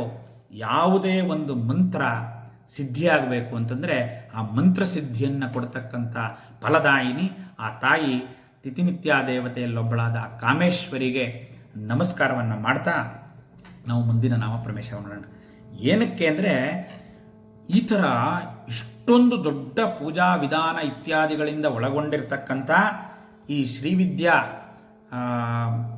ಒಂದು ಉಪಾಸನಾ ಕ್ರಮ, ಇದು ನಮಗೆ ಲಭ್ಯ ಇರೋದು ಒಂದು ತರಹದ ಆಯಿತು. ಇದು ಬೇರೆ ಬೇರೆ ಮಠದಲ್ಲಿ, ಕಂಚಿ ಮಠದ ಸಂಪ್ರದಾಯನೇ ಒಂಥರ ಇದೆ. ಅನೇಕ ಶಕ್ತಿಪೀಠಗಳಿದೆ. ಪ್ರತಿಯೊಂದು ಶಕ್ತಿಪೀಠದಲ್ಲೂ ಸ್ವಲ್ಪ ಅಲ್ಲಿ ಇಲ್ಲಿ ಸ್ವಲ್ಪ ವ್ಯತ್ಯಾಸ ಇರ್ಬೋದು. ಧ್ಯಾನ ಶ್ಲೋಕದಲ್ಲಿ ಸ್ವಲ್ಪ ವ್ಯತ್ಯಾಸ ಇರ್ಬೋದು, ಅಥವಾ ಪೂಜಾ ವಿಧಾನದಲ್ಲಿ ಇರ್ಬೋದು. ಆ ದೇವತಾಕವಾದ ಹೆಸರುಗಳಲ್ಲೂ ಸ್ವಲ್ಪ ಭೇದ ಇರ್ಬೋದು. ಆದರೆ ಒಟ್ಟು ಸಾರಾಂಶ ಒಂದೇ. ಈ ತಿಥಿನಿತ್ಯ ದೇವತೆಗಳು ಅದರ ಅನುಷ್ಠಾನ ಯಾವ ರೀತಿ ಅನುಷ್ಠಾನ ಮಾಡಬೇಕು, ಎಷ್ಟು ವಿಸ್ತಾರವಾದ ಒಂದು ಉಪಾಸನಾ ವಿಧಾನ ಕ್ರಮಗಳನ್ನು ಇಲ್ಲಿ ಸೂತ್ರಪ್ರಾಯವಾಗಿ ಇಟ್ಟು ಸಹಸ್ರನಾಮ ಸ್ತೋತ್ರಗಳನ್ನು ಅದ್ಭುತವಾಗಿ ಆ ದೇವೇಶಿ, ಆ ದಂಡನೀತಿಸ್ಥ, ಧಾರಾಕಾಶ ರೂಪಿಣಿ, ಅದ್ರ ಮುಂದ್ಗಡೆ ಇಲ್ಲಿ ಮುಂದೆ ನಮಗೆ ಫಲಶ್ರುತಿಯಲ್ಲಿ ಬರುತ್ತೆ. ಅಮ್ಮನವರೇ ಸ್ವತಃ ಹೇಳಿದ್ದಾರೆ, ಯಾವ್ಯಾವ ತಿಥಿ ದಿವಸ ಸಹಸ್ರನಾಮ ಸ್ತೋತ್ರಗಳನ್ನು ನಾವು ಹೇಳ್ಕೊಂಡ್ರೆ ಏನೇನು ಫಲ ಬರುತ್ತೆ ಅಂತ. ಅದನ್ನು ನಾವು ಕೊನೆಗೆ ನೋಡೋಣ. ಅಲ್ಲಿ ನಮಗೆ ಇಂತಿಂಥ ತಿಥಿ ದಿವಸ ಏನೇನು ಪರ್ವಕಾಲಗಳಲ್ಲಿ ಯಾವ ರೀತಿ ಈ ಒಂದು ಸಹಸ್ರನಾಮ ಸ್ತೋತ್ರವನ್ನು ಭಕ್ತಿಯಿಂದ ಪಠಿಸಿ ನಾವು ಏನೇನು ಫಲ ಸಿಗುತ್ತೆ ಅಂತ ಹೇಳಿದ್ದಾರೆ. ಹಾಗಾಗಿ ಈ ತಿಥಿನಿತ್ಯ ದೇವತೆಗಳ ಒಂದು ಅನುಗ್ರಹ ನಮಗಾಗಬೇಕು, ಆ ಎಲ್ಲ ಫಲಗಳು ನಮಗೆ ದೊರೀಬೇಕು, ಆ ತಾಯಿಯ ಒಂದು ಕೃಪಾ ಕಟಾಕ್ಷ ನಮ್ಮ ಮೇಲೆ ಇರಲಿ ಅಂತ ಹೇಳ್ತಾ ನಾವು ಮುಂದಿನ ನಾಮಕ್ಕೆ ಪ್ರವೇಶ ಮಾಡೋಣ. ಮುಂದೆ ಬಹಳ ಒಂದು ಅದ್ಭುತವಾದ ನಾಮ ವಿಶೇಷ ಬರುತ್ತೆ. ಕಲಾತ್ಮಿಕ, ಕಲಾನಾಥ, ಕಾವ್ಯಾಲಾಪ ವಿನೋದಿನಿ. ಅದ್ಭುತವಾದ ನಾಮ ಇದು. ಎಲ್ಲ ಕಕಾರದಿಂದ ಪ್ರಾರಂಭವಾಗ್ತಕ್ಕಂಥ ನಾಮಗಳು. ಕಲಾತ್ಮಿಕ, ಕಲಾನಾಥ, ಕಾವ್ಯಾಲಾಪ ವಿನೋದಿನಿ. ಬಹಳ ಅನುಬಂಧವಾಗಿರ್ತಕ್ಕಂಥ ನಾಮಗಳನ್ನಿಟ್ಟಿದ್ದಾರೆ. ಅದರಲ್ಲಿ ಇರ್ತಕ್ಕಂಥ ವಿಶೇಷ ಅರ್ಥಗಳನ್ನು ನಾವು ಗಮನಿಸೋಣ. ಕಲಾತ್ಮಿಕ ಅಂತಂದರೆ ನಮ್ಮ ಶಿರಸ್ಸಿನ ಧಾರಾಕಾಶದಲ್ಲಿ ಆನಂದಮಯ ಸ್ವರೂಪಳಾಗಿ ಆಕಾಶಾಂತರ್ಗತವಾಗಿರುವ ಕಳಾಸ್ವರೂಪದಲ್ಲಿ ಲಯವಾಗಿ ಅಖಂಡವಾಗಿದ್ದು ನಾನು ಎಂಬ ಜ್ಞಾನವು ಮರೆತು ರೂಪಾತ್ಮಕವಾಗುವುದು. ಇದೇ ಕಲಾತ್ಮಿಕ ತತ್ವವಾಗಿದೆ. ಆ ಒಂದು ಈ ತಾಯಿ ಕಲಾತ್ಮಿಕ, ಸಕಲ ಕಲಾವಲ್ಲಭೆ ಈ ತಾಯಿ ಅಂತಕ್ಕಂಥದ್ದು. ಆ ಕಲಾಸ್ವರೂಪನೇ ಕಲಾಸ್ವರೂಪ ಎರಡೂ ಒಂದೇ. ಆ ಕಲಾಸ್ವರೂಪಳಾದ ಈ ತಾಯಿ ಇದನ್ನು ಶಿವಾನಂದ ಲಹರಿಯಲ್ಲಿ ಕಲಾಭ್ಯಾಂ ಚೂಡಾಲಂಕೃತ ಶಶಿಕಲಾಭ್ಯಾಮ್ ಇಂದ ಪ್ರಾರಂಭ ಆಗುತ್ತೆ. ಅಲ್ಲಿ ಶಂಕರ ಭಗವತ್ಪಾದರು ಬಹಳ ಅದ್ಭುತವಾಗಿ ಅಲ್ಲಿ ವರ್ಣನೆ ಮಾಡಿದ್ದಾರೆ. ಇಲ್ಲಿ ಕಳಾ ಅಂತಂದರೆ ಇಲ್ಲಿ ವಿದ್ಯೆ ಅಂತ ಅರ್ಥ. ಅದಕ್ಕೆ ಕಳಾ ಅನ್ನೋ ಶಬ್ದಕ್ಕೆ ಅನೇಕ ಅರ್ಥಗಳಿದೆ. ವಿದ್ಯೆ, ಶೋಭ ಮತ್ತು ವಿಭಾಗ ಅಂತಲೂ ಕರೀತಾರೆ. ಇಡೀ ಲೋಕ ಒಂದು 3 ವಿಧವಾದ ಕಳೆಗಳಿಂದ ಕೂಡಿದೆ. ಅದು ನಮಗೆ ಸರ್ವೇ ಸಾಮಾನ್ಯವಾಗಿ ನಮಗೆಲ್ಲ ಗೊತ್ತಿದೆ. ಅದನ್ನು ಸಾಕಷ್ಟು ಸರಿ ನಾವು ವಿಚಾರನೂ ಮಾಡಿದ್ದೀವಿ. ಸೂರ್ಯಕಲಾ, ಚಂದ್ರಕಲಾ ಮತ್ತು ಅಗ್ನಿಕಲಾ. ಅಗ್ನಿಕಳೆ ಮತ್ತು ಚಂದ್ರಕಳೆ ಅಂತ. ಸೂರ್ಯಕಳೆಗಳು 10 ಕಳೆಗಳಿಂದ ಕೂಡಿದೆ. ಕಳೆಗಳು 16 ಕಳೆಗಳು ಮತ್ತು ಅಗ್ನಿ ಕಳೆಗಳು 12 ಕಳೆಗಳು. ಇವೆಲ್ಲ ಒಟ್ಟು ಸೇರಿ 3 ಕಳೆಗಳು. ಇದೊಂದು ಸ್ವರೂಪ. ಇನ್ನು ನಾವು ಕಳೆಗಳು ಅಂತ ಯಾವುದಕ್ಕೆ ಹೇಳ್ತೀವಿ ಅಂದರೆ, ನಮ್ಮ ಶರೀರಕ್ಕೆ ಹೋಲಿಸಿದಾಗ ನಮ್ಮ ಶರೀರದಲ್ಲಿ ಇರ್ತಕ್ಕಂಥ ಅವಸ್ಥಾತ್ರಯಗಳೇ ಕಳೆಗಳು. ನಾವು ಜಾಗೃತ, ಸ್ವಪ್ನ, ಸುಷುಪ್ತಿ ಇದೇ 3 ಅವಸ್ಥೆಯಲ್ಲಿ ಇರ್ತೀವಿ. ಇದನ್ನು ಮೀರಿದೊಂದು ಅವಸ್ಥೆ ಇದೆ. ಆ ಅವಸ್ಥೆಗೆ ತುರಿಯಾವಸ್ಥೆ ಅಂತ ಕರೀತಾರೆ. ಈ 4 ಅವಸ್ಥೆಗಳನ್ನು ಕಳಾಸ್ವರೂಪ ಅಂತಲ್ಲ ಕಳೆಗಳು ಅಂತ ಕರೀತಾರೆ. ಇಲ್ಲಿ ಒಂದೊಂದು ಇದನ್ನು ನಾವು ಹಿಂದೆ ವಿಚಾರ ಮಾಡಿದ್ದೀವಿ. ಆದರೂ ಇನ್ನೊಂದು ಸ್ವಲ್ಪ ಹೆಚ್ಚಿನ ಬೆಳಕು ನೋಡೋಣ ಇದರ ಅರ್ಥ ಏನು ಅಂತ. ಈಗ ಜಾಗೃತ, ಸ್ವಪ್ನ, ಸುಷುಪ್ತಿ ನಮಗೆಲ್ಲ ಸರ್ವೇ ಸಾಮಾನ್ಯವಾಗಿ ಗೊತ್ತಿರ್ತಕ್ಕಂಥ ಅವಸ್ಥೆ. ಈ ಜಾಗೃತಾವಸ್ಥೆಯ ಲಕ್ಷಣ ಉತ್ಪತ್ತಿ, ಬೋಧ, ಜಾಗೃತ, ಮನೋವ್ಯಾಪಾರ ಅಂತ ಹೇಳ್ತಾರೆ. ಇದು ಜಾಗೃತಾವಸ್ಥೆಯ ಲಕ್ಷಣ. ನಾವು ಜಾಗೃತರಾಗಿದ್ದೀವಿ ಅಂದರೆ ಈಗ ನಾವು ಜಾಗೃತಾವಸ್ಥೆಯಲ್ಲಿದ್ದೀವಿ ಅಂತ ಅಂದ್ಕೊಂಡ್ರೆ, ಆ ಜಾಗೃತಾವಸ್ಥೆಯ ಸ್ವರೂಪ ಎಂಥದ್ದು ಅಂತ ಮಾಡಿದರೆ ಉತ್ಪತ್ತಿ, ಅಂದರೆ ಏನಾದರೂ ಒಂದು ಕ್ರಿಯೆಗಳು ನಡೀತಾ ಇರುತ್ತೆ, ಹಾಗಾಗಿ ಉತ್ಪತ್ತಿ ಅಂತ ಮಾಡಿದ್ದಾರೆ. ಬೋಧ, ನಾವೀಗ ವಿಚಾರ ವಿನಿಮಯ ಮಾಡ್ತಾ ಇದ್ದೀವಿ, ಏನಾದರೂ ಶ್ರವಣ ಮಾಡ್ತೀವಿ, ಮನನ ಮಾಡ್ತೀವಿ, ನಿಧಿಧ್ಯಾಸ ಮಾಡ್ತೀವಿ, ಅದನ್ನು ಅರ್ಥ ಮಾಡ್ಕೋತೀವಿ, ಹೇಳ್ತೀವಿ, ಕೇಳ್ತೀವಿ, ಇದನ್ನು ಬೋಧ ಅಂತ. ಜಾಗೃತ ಅಂದರೆ ಜಾಗರೂಕವಾಗಿರ್ತೀವಿ, ನಮಗೆ ಪ್ರಜ್ಞೆ ಇರುತ್ತೆ, ನಮ್ಮ ಸುತ್ತಮುತ್ತ ಏನು ನಡೀತಾ ಇದೆ ಅಂತ ಪಂಚೇಂದ್ರಿಯಗಳಿಂದ ಕೇಳ್ತೀವಿ, ಪಂಚಜ್ಞಾನೇಂದ್ರಿಯಗಳಿಂದ ಗ್ರಹಿಸಿ, ಪಂಚಕರ್ಮೇಂದ್ರಿಯಗಳಿಂದ ಅದಕ್ಕೆ ಏನು ಮಾಡಬೇಕು ಅದನ್ನು ಮಾಡ್ತಕ್ಕಂಥ ಒಂದು ಕಾರ್ಯಗಳನ್ನು ನಾವು ಮಾಡ್ತೀವಿ. ಇದು ಉತ್ಪತ್ತಿ, ಬೋಧ ಮತ್ತು ಜಾಗೃತದಲ್ಲಿ ಮಾಡ್ತಕ್ಕಂಥದ್ದು. ಇನ್ನು ಇದಕ್ಕಿಂತ ಬಹಳ ಮುಖ್ಯವಾಗಿರ್ತಕ್ಕಂಥದ್ದು ಒಂದು ಶಾರೀರಿಕವಾಗಿ ಕ್ರಿಯಾತ್ಮಕವಾಗಿ ಮಾಡ್ತಕ್ಕಂಥ ಕೆಲಸ, ಅದ್ರ ಹಿನ್ನೆಲೆಯಲ್ಲಿ ಮನಸ್ಸಿದೆ. ಹಾಗಾಗಿ ಮನೋವ್ಯಾಪಾರನು ಜಾಗೃತಾವಸ್ಥೆಗೆ ಸಂಬಂಧಪಟ್ಟಿದ್ದು. ಸ್ವಲ್ಪ ಸ್ವಪ್ನದಲ್ಲೂ ಮನೋವ್ಯಾಪಾರ ಇರುತ್ತೆ, ಅದು ಬೇರೆ ಥರ ವಿಭಿನ್ನವಾಗಿರುತ್ತೆ, ಅದನ್ನು ನೋಡೋಣ. ಇಲ್ಲಿ ಮನೋವ್ಯಾಪಾರ ಅಂತಂದರೆ ಇಂದ್ರಿಯಗಳು, ಇದು ಇನ್ಪುಟ್ಸ್ ಅಂತ ಹೇಳ್ಬೋದು ನಾವು. ಇವತ್ತಿನ ಈ ವೈಜ್ಞಾನಿಕವಾಗಿ ಕಂಪ್ಯೂಟರ್ ಲ್ಯಾಂಗ್ವೇಜಲ್ಲಿ ಇನ್ಪುಟ್ಸ್ ಅಂದರೆ ಒಂದಷ್ಟು ಇನ್ಪುಟ್ ಮತ್ತು ಔಟ್ಪುಟ್ ಇದೆ ಈ ಬಾಡಿಗೆ. ಇನ್ಪುಟ್ಟೇ ಜ್ಞಾನೇಂದ್ರಿಯಗಳು. ಅಂದರೆ ನಮಗೆ ಹೊರಗಡೆ ಪ್ರಪಂಚದ ಬಗ್ಗೆ ತಿಳಿಯೋದಕ್ಕೆ ಇರತಕ್ಕಂಥ ಪಂಚ ಜ್ಞಾನೇಂದ್ರಿಯಗಳು. ಕಣ್ಣಿನಿಂದ ನೋಡ್ತೀವಿ, ಕಿವಿಯಿಂದ ಕೇಳ್ತೀವಿ, ಮೂಗಿಂದ ಆಘ್ರಾಣಿಸ್ತೀವಿ, ಮತ್ತು ನಾಲಿಗೆಯಿಂದ ರುಚಿ ನೋಡ್ತೀವಿ, ಮತ್ತು ಚರ್ಮದಿಂದ ಸ್ಪರ್ಶ ಜ್ಞಾನ ಸಿಗುತ್ತೆ ನಮಗೆ. ಇದಿಷ್ಟು ಇನ್ಪುಟ್ಸ್. ಇದಿಷ್ಟು ಬಿಟ್ಟರೆ ಬೇರೆ ಯಾವ ಒಂದು ಮಾರ್ಗವೂ ನಮಗೆ ಹೊರಗಿನ ಪ್ರಪಂಚ ತಿಳಿಯೋದಕ್ಕೆ ಇಲ್ಲ, ಈ ಮನುಷ್ಯ ಜನ್ಮಕ್ಕಿಲ್ಲ. ಇಲ್ಲ ನೋಡಬೇಕು, ಕೇಳಬೇಕು, ಇಲ್ಲ ವಾಸನೆ, ಇಲ್ಲ ರುಚಿ, ಇಲ್ಲ ಅಂದರೆ ಸ್ಪರ್ಶ, ಇದರಿಂದಲೇ ಮಾಡಬೇಕು. ಇದಕ್ಕೆ ವಾಕ್, ಪಾಣಿ, ಪಾಯೋ ಅಂದರೆ ಅದಕ್ಕೆ ಕರ್ಮೇಂದ್ರಿಯಗಳು ಇದೆ. ಈ ಕೈ ಕಾಲುಗಳು ಇತ್ಯಾದಿ ಜ್ಞಾನೇಂದ್ರಿಯಗಳು. ಕರ್ಮೇಂದ್ರಿಯಗಳಲ್ಲಿ ಆ ಜ್ಞಾನೇಂದ್ರಿಯಗಳಲ್ಲಿ ಏನು ಬರುತ್ತೆ ಅದು ಸೀದಾ ಮನಸ್ಸಿಗೆ ಹೋಗುತ್ತೆ. ಮನಸ್ಸಿನಲ್ಲಿ ಆ ಒಂದು ಎಲ್ಲ ಬಂದಿರತಕ್ಕಂಥ ಇನ್ಪುಟ್ಸ್ಗಳೆಲ್ಲ ಒಂದು ಕಡೆ ಕೇಂದ್ರೀಕೃತ ಆಗುತ್ತೆ. ಆ ಮನಸ್ಸಿಗೆ ಜ್ಞಾಪಕ ಶಕ್ತಿ ಅಂತ ಇದೆ, ಮೆಮೊರಿ ಅಂತ ಇದೆ. ಅಲ್ಲಿ ಒಂದು ಕಡೆ ಹೀಪ್ ಆಫ್ ಮೆಮೊರಿ, ಮನಸ್ಸು ಅಲ್ಲೊಂದು ಕಡೆ ಭದ್ರವಾಗಿ ಏನು ಇನ್ಪುಟ್ಸ್ ಬರುತ್ತೋ ಅದೆಲ್ಲ ರೆಕಾರ್ಡ್ ಆಗಿ ಸ್ಟೋರ್ ಆಗಿರುತ್ತೆ. ಹಾರ್ಡ್ ಡಿಸ್ಕ್ ಅಂತ ಕಡೆ ಅಲ್ಲಿ ಎಲ್ಲ ಸ್ಟೋರ್ ಆಗಿರುತ್ತೆ. ಆದರೆ ಆಮೇಲೆ ಆ ಮನಸ್ಸು ವಿಕಸನಗೊಂಡು ಬುದ್ಧಿ ಆಗುತ್ತೆ. ಬುದ್ಧಿ ಆದಾಗ ಇದನ್ನೆಲ್ಲ ದಳ ವಿದಳನ ಮಾಡಿ ವಿಚಾರ ಮಾಡಿ ಎಲ್ಲ ಡೈಸೆಕ್ಟ್ ಮಾಡಿ ಅದನ್ನೆಲ್ಲ ವಿಚಾರ ವಿನಿಮಯ ಮಾಡಿ ಅದನ್ನ ಒಂದೊಂದು ಜಾಗದಲ್ಲಿ ಅದನ್ನ ಕ್ಲೀನಾಗಿ ಜೋಡಿಸಿಟ್ಟಿರುತ್ತೆ.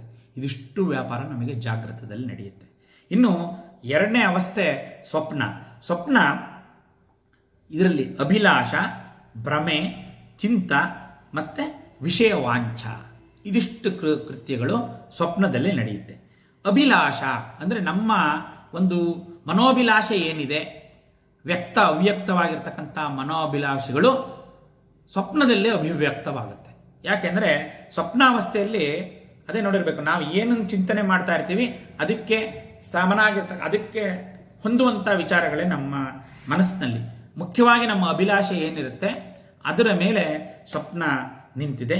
ಮತ್ತು ಅದರ ಜೊತೆಗೆ ಸ್ವಲ್ಪ ಒಂದು ದಶಾಂಶ ನಮ್ಮದು ಅಭಿಲಾಷೆ ಆದರೆ ಅದಕ್ಕೆ ಒಂದು 10 ಪಟ್ಟು ಭ್ರಮೆ ಅದನ್ನು ಆವರಿಸ್ಕೊಂಡು ಬಂದು ಅದನ್ನು ಪ್ರೆಸೆಂಟ್ ಮಾಡುತ್ತೆ. ಅದನ್ನು ಸ್ವಪ್ನದಲ್ಲಿ ನಮಗೆ ತಿಳಿಯಬಿಡುತ್ತೆ.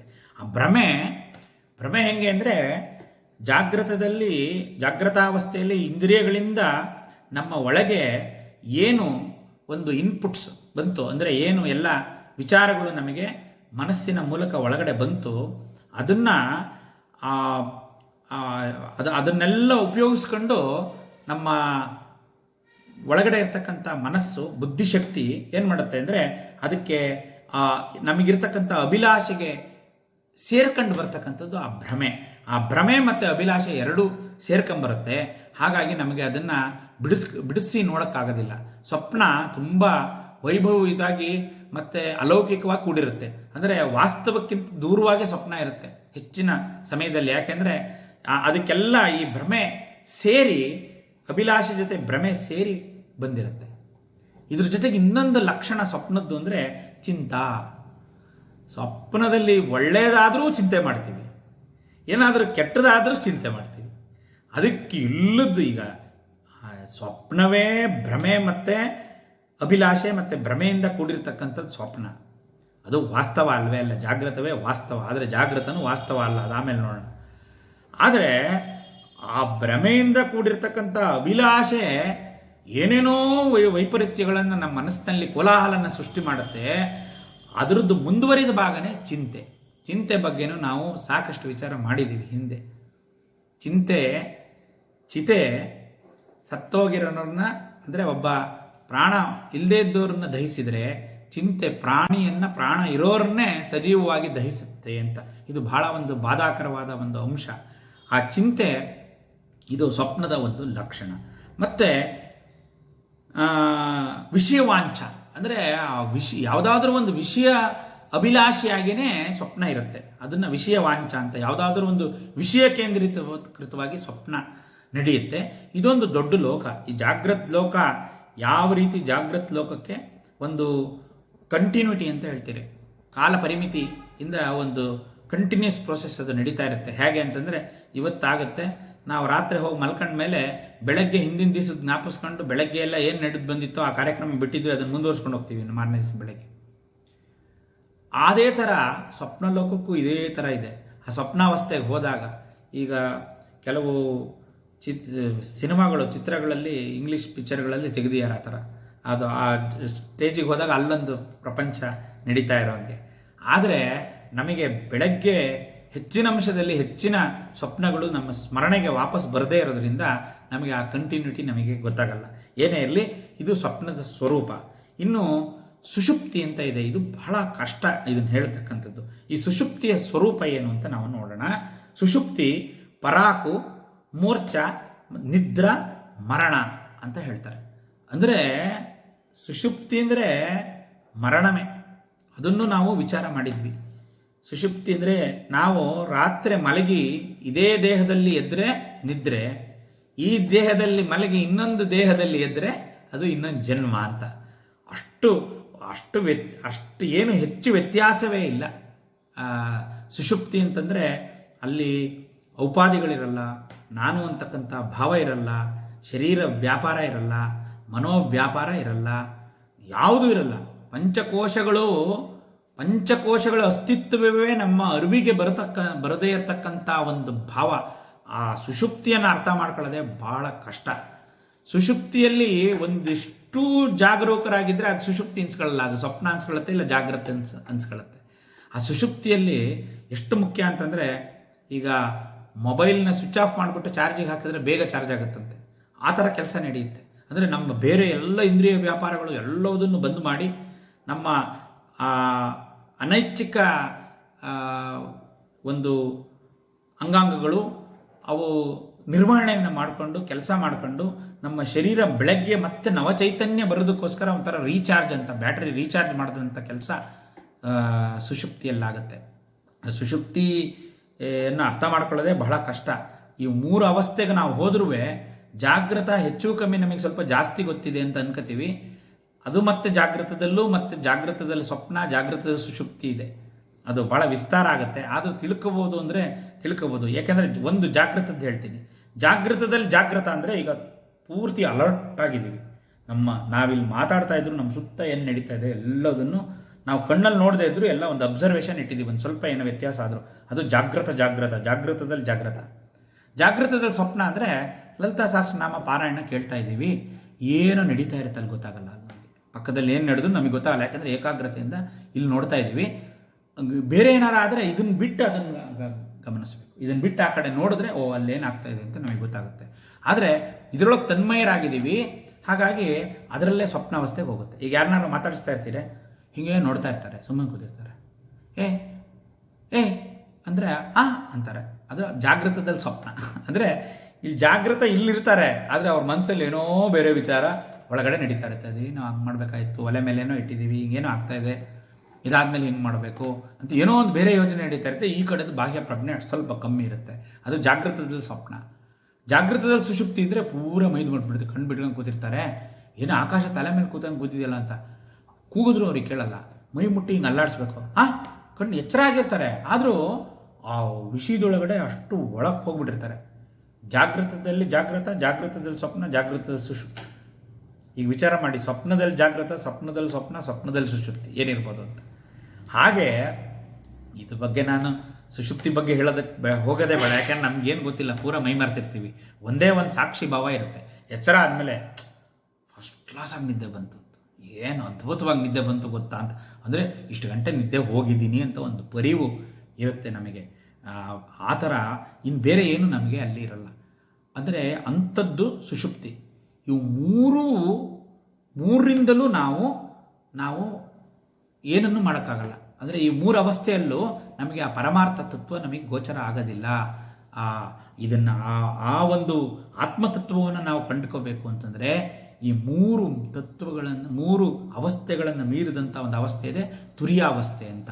ಆ ತುರಿಯಾವಸ್ಥೆಗೆ ಹೋದಾಗ ನಮಗೆ ಅದೆಲ್ಲ ಗೊತ್ತಾಗುತ್ತೆ. ಆ ತುರಿಯಾವಸ್ಥೆ ಸ್ವರೂಪ ಏನು ಅಂತಂದರೆ ವೈರಾಗ್ಯ, ಮೋಕ್ಷೇಚ್ಛೆ, ಮನಃಶುದ್ಧಿ, ಸದಸದ್ ವಸ್ತು ವಿಲಕ್ಷಣ.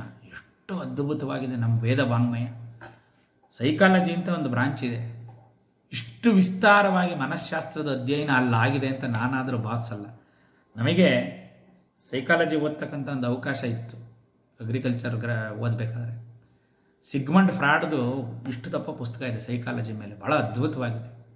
ಆದರೆ ಅದಷ್ಟರಲ್ಲೂ ಎಲ್ಲೂ ಈ ಥರ ಅವಸ್ಥಾತ್ರಯ ಮೀಮಾಂಸವನ್ನು ಎಲ್ಲೂ ಅಷ್ಟಾಗಿ ಅದ್ರ ಬಗ್ಗೆ ಇಲ್ಲ. ಅಲ್ಲಿ random eye movement sleep, deep sleep ಇತ್ಯಾದಿ ಇದೆ. ಇದು ವಿಜ್ಞಾನ ತುಂಬ ಭಾಳ ದೊಡ್ಡ ಪ್ರಯಾಣ ಮಾಡಬೇಕು ಇಲ್ಲಿಗೆ ಬರೋಕ್ಕೆ, ಸುಷುಪ್ತಿನ ಅರ್ಥ ಮಾಡ್ಕೊಳ್ಳೋಕ್ಕೆ. ಇನ್ನು ಈ ತುರಿಯ ಅವಸ್ಥೆ ಇದೆಯಲ್ಲ, ಇದು ಬಹುಶಃ ವಿಜ್ಞಾನದ ಕೈಗೆ ಇದು ಸಿಗಲ್ಲ ಅಂದ್ಕೊಳ್ತೀವಿ. ಇದು ಸುಜ್ಞಾನ ಮತ್ತು ಬ್ರಹ್ಮಜ್ಞಾನಕ್ಕೆ ಸಂಬಂಧಪಟ್ಟಿರ್ತಕ್ಕಂಥದ್ದು. ತುರಿಯಾವಸ್ಥೆಯ ಲಕ್ಷಣ ಏನು ಅಂತ ನಾವು ತಿಳ್ಕೊಳ್ಳೋಣ.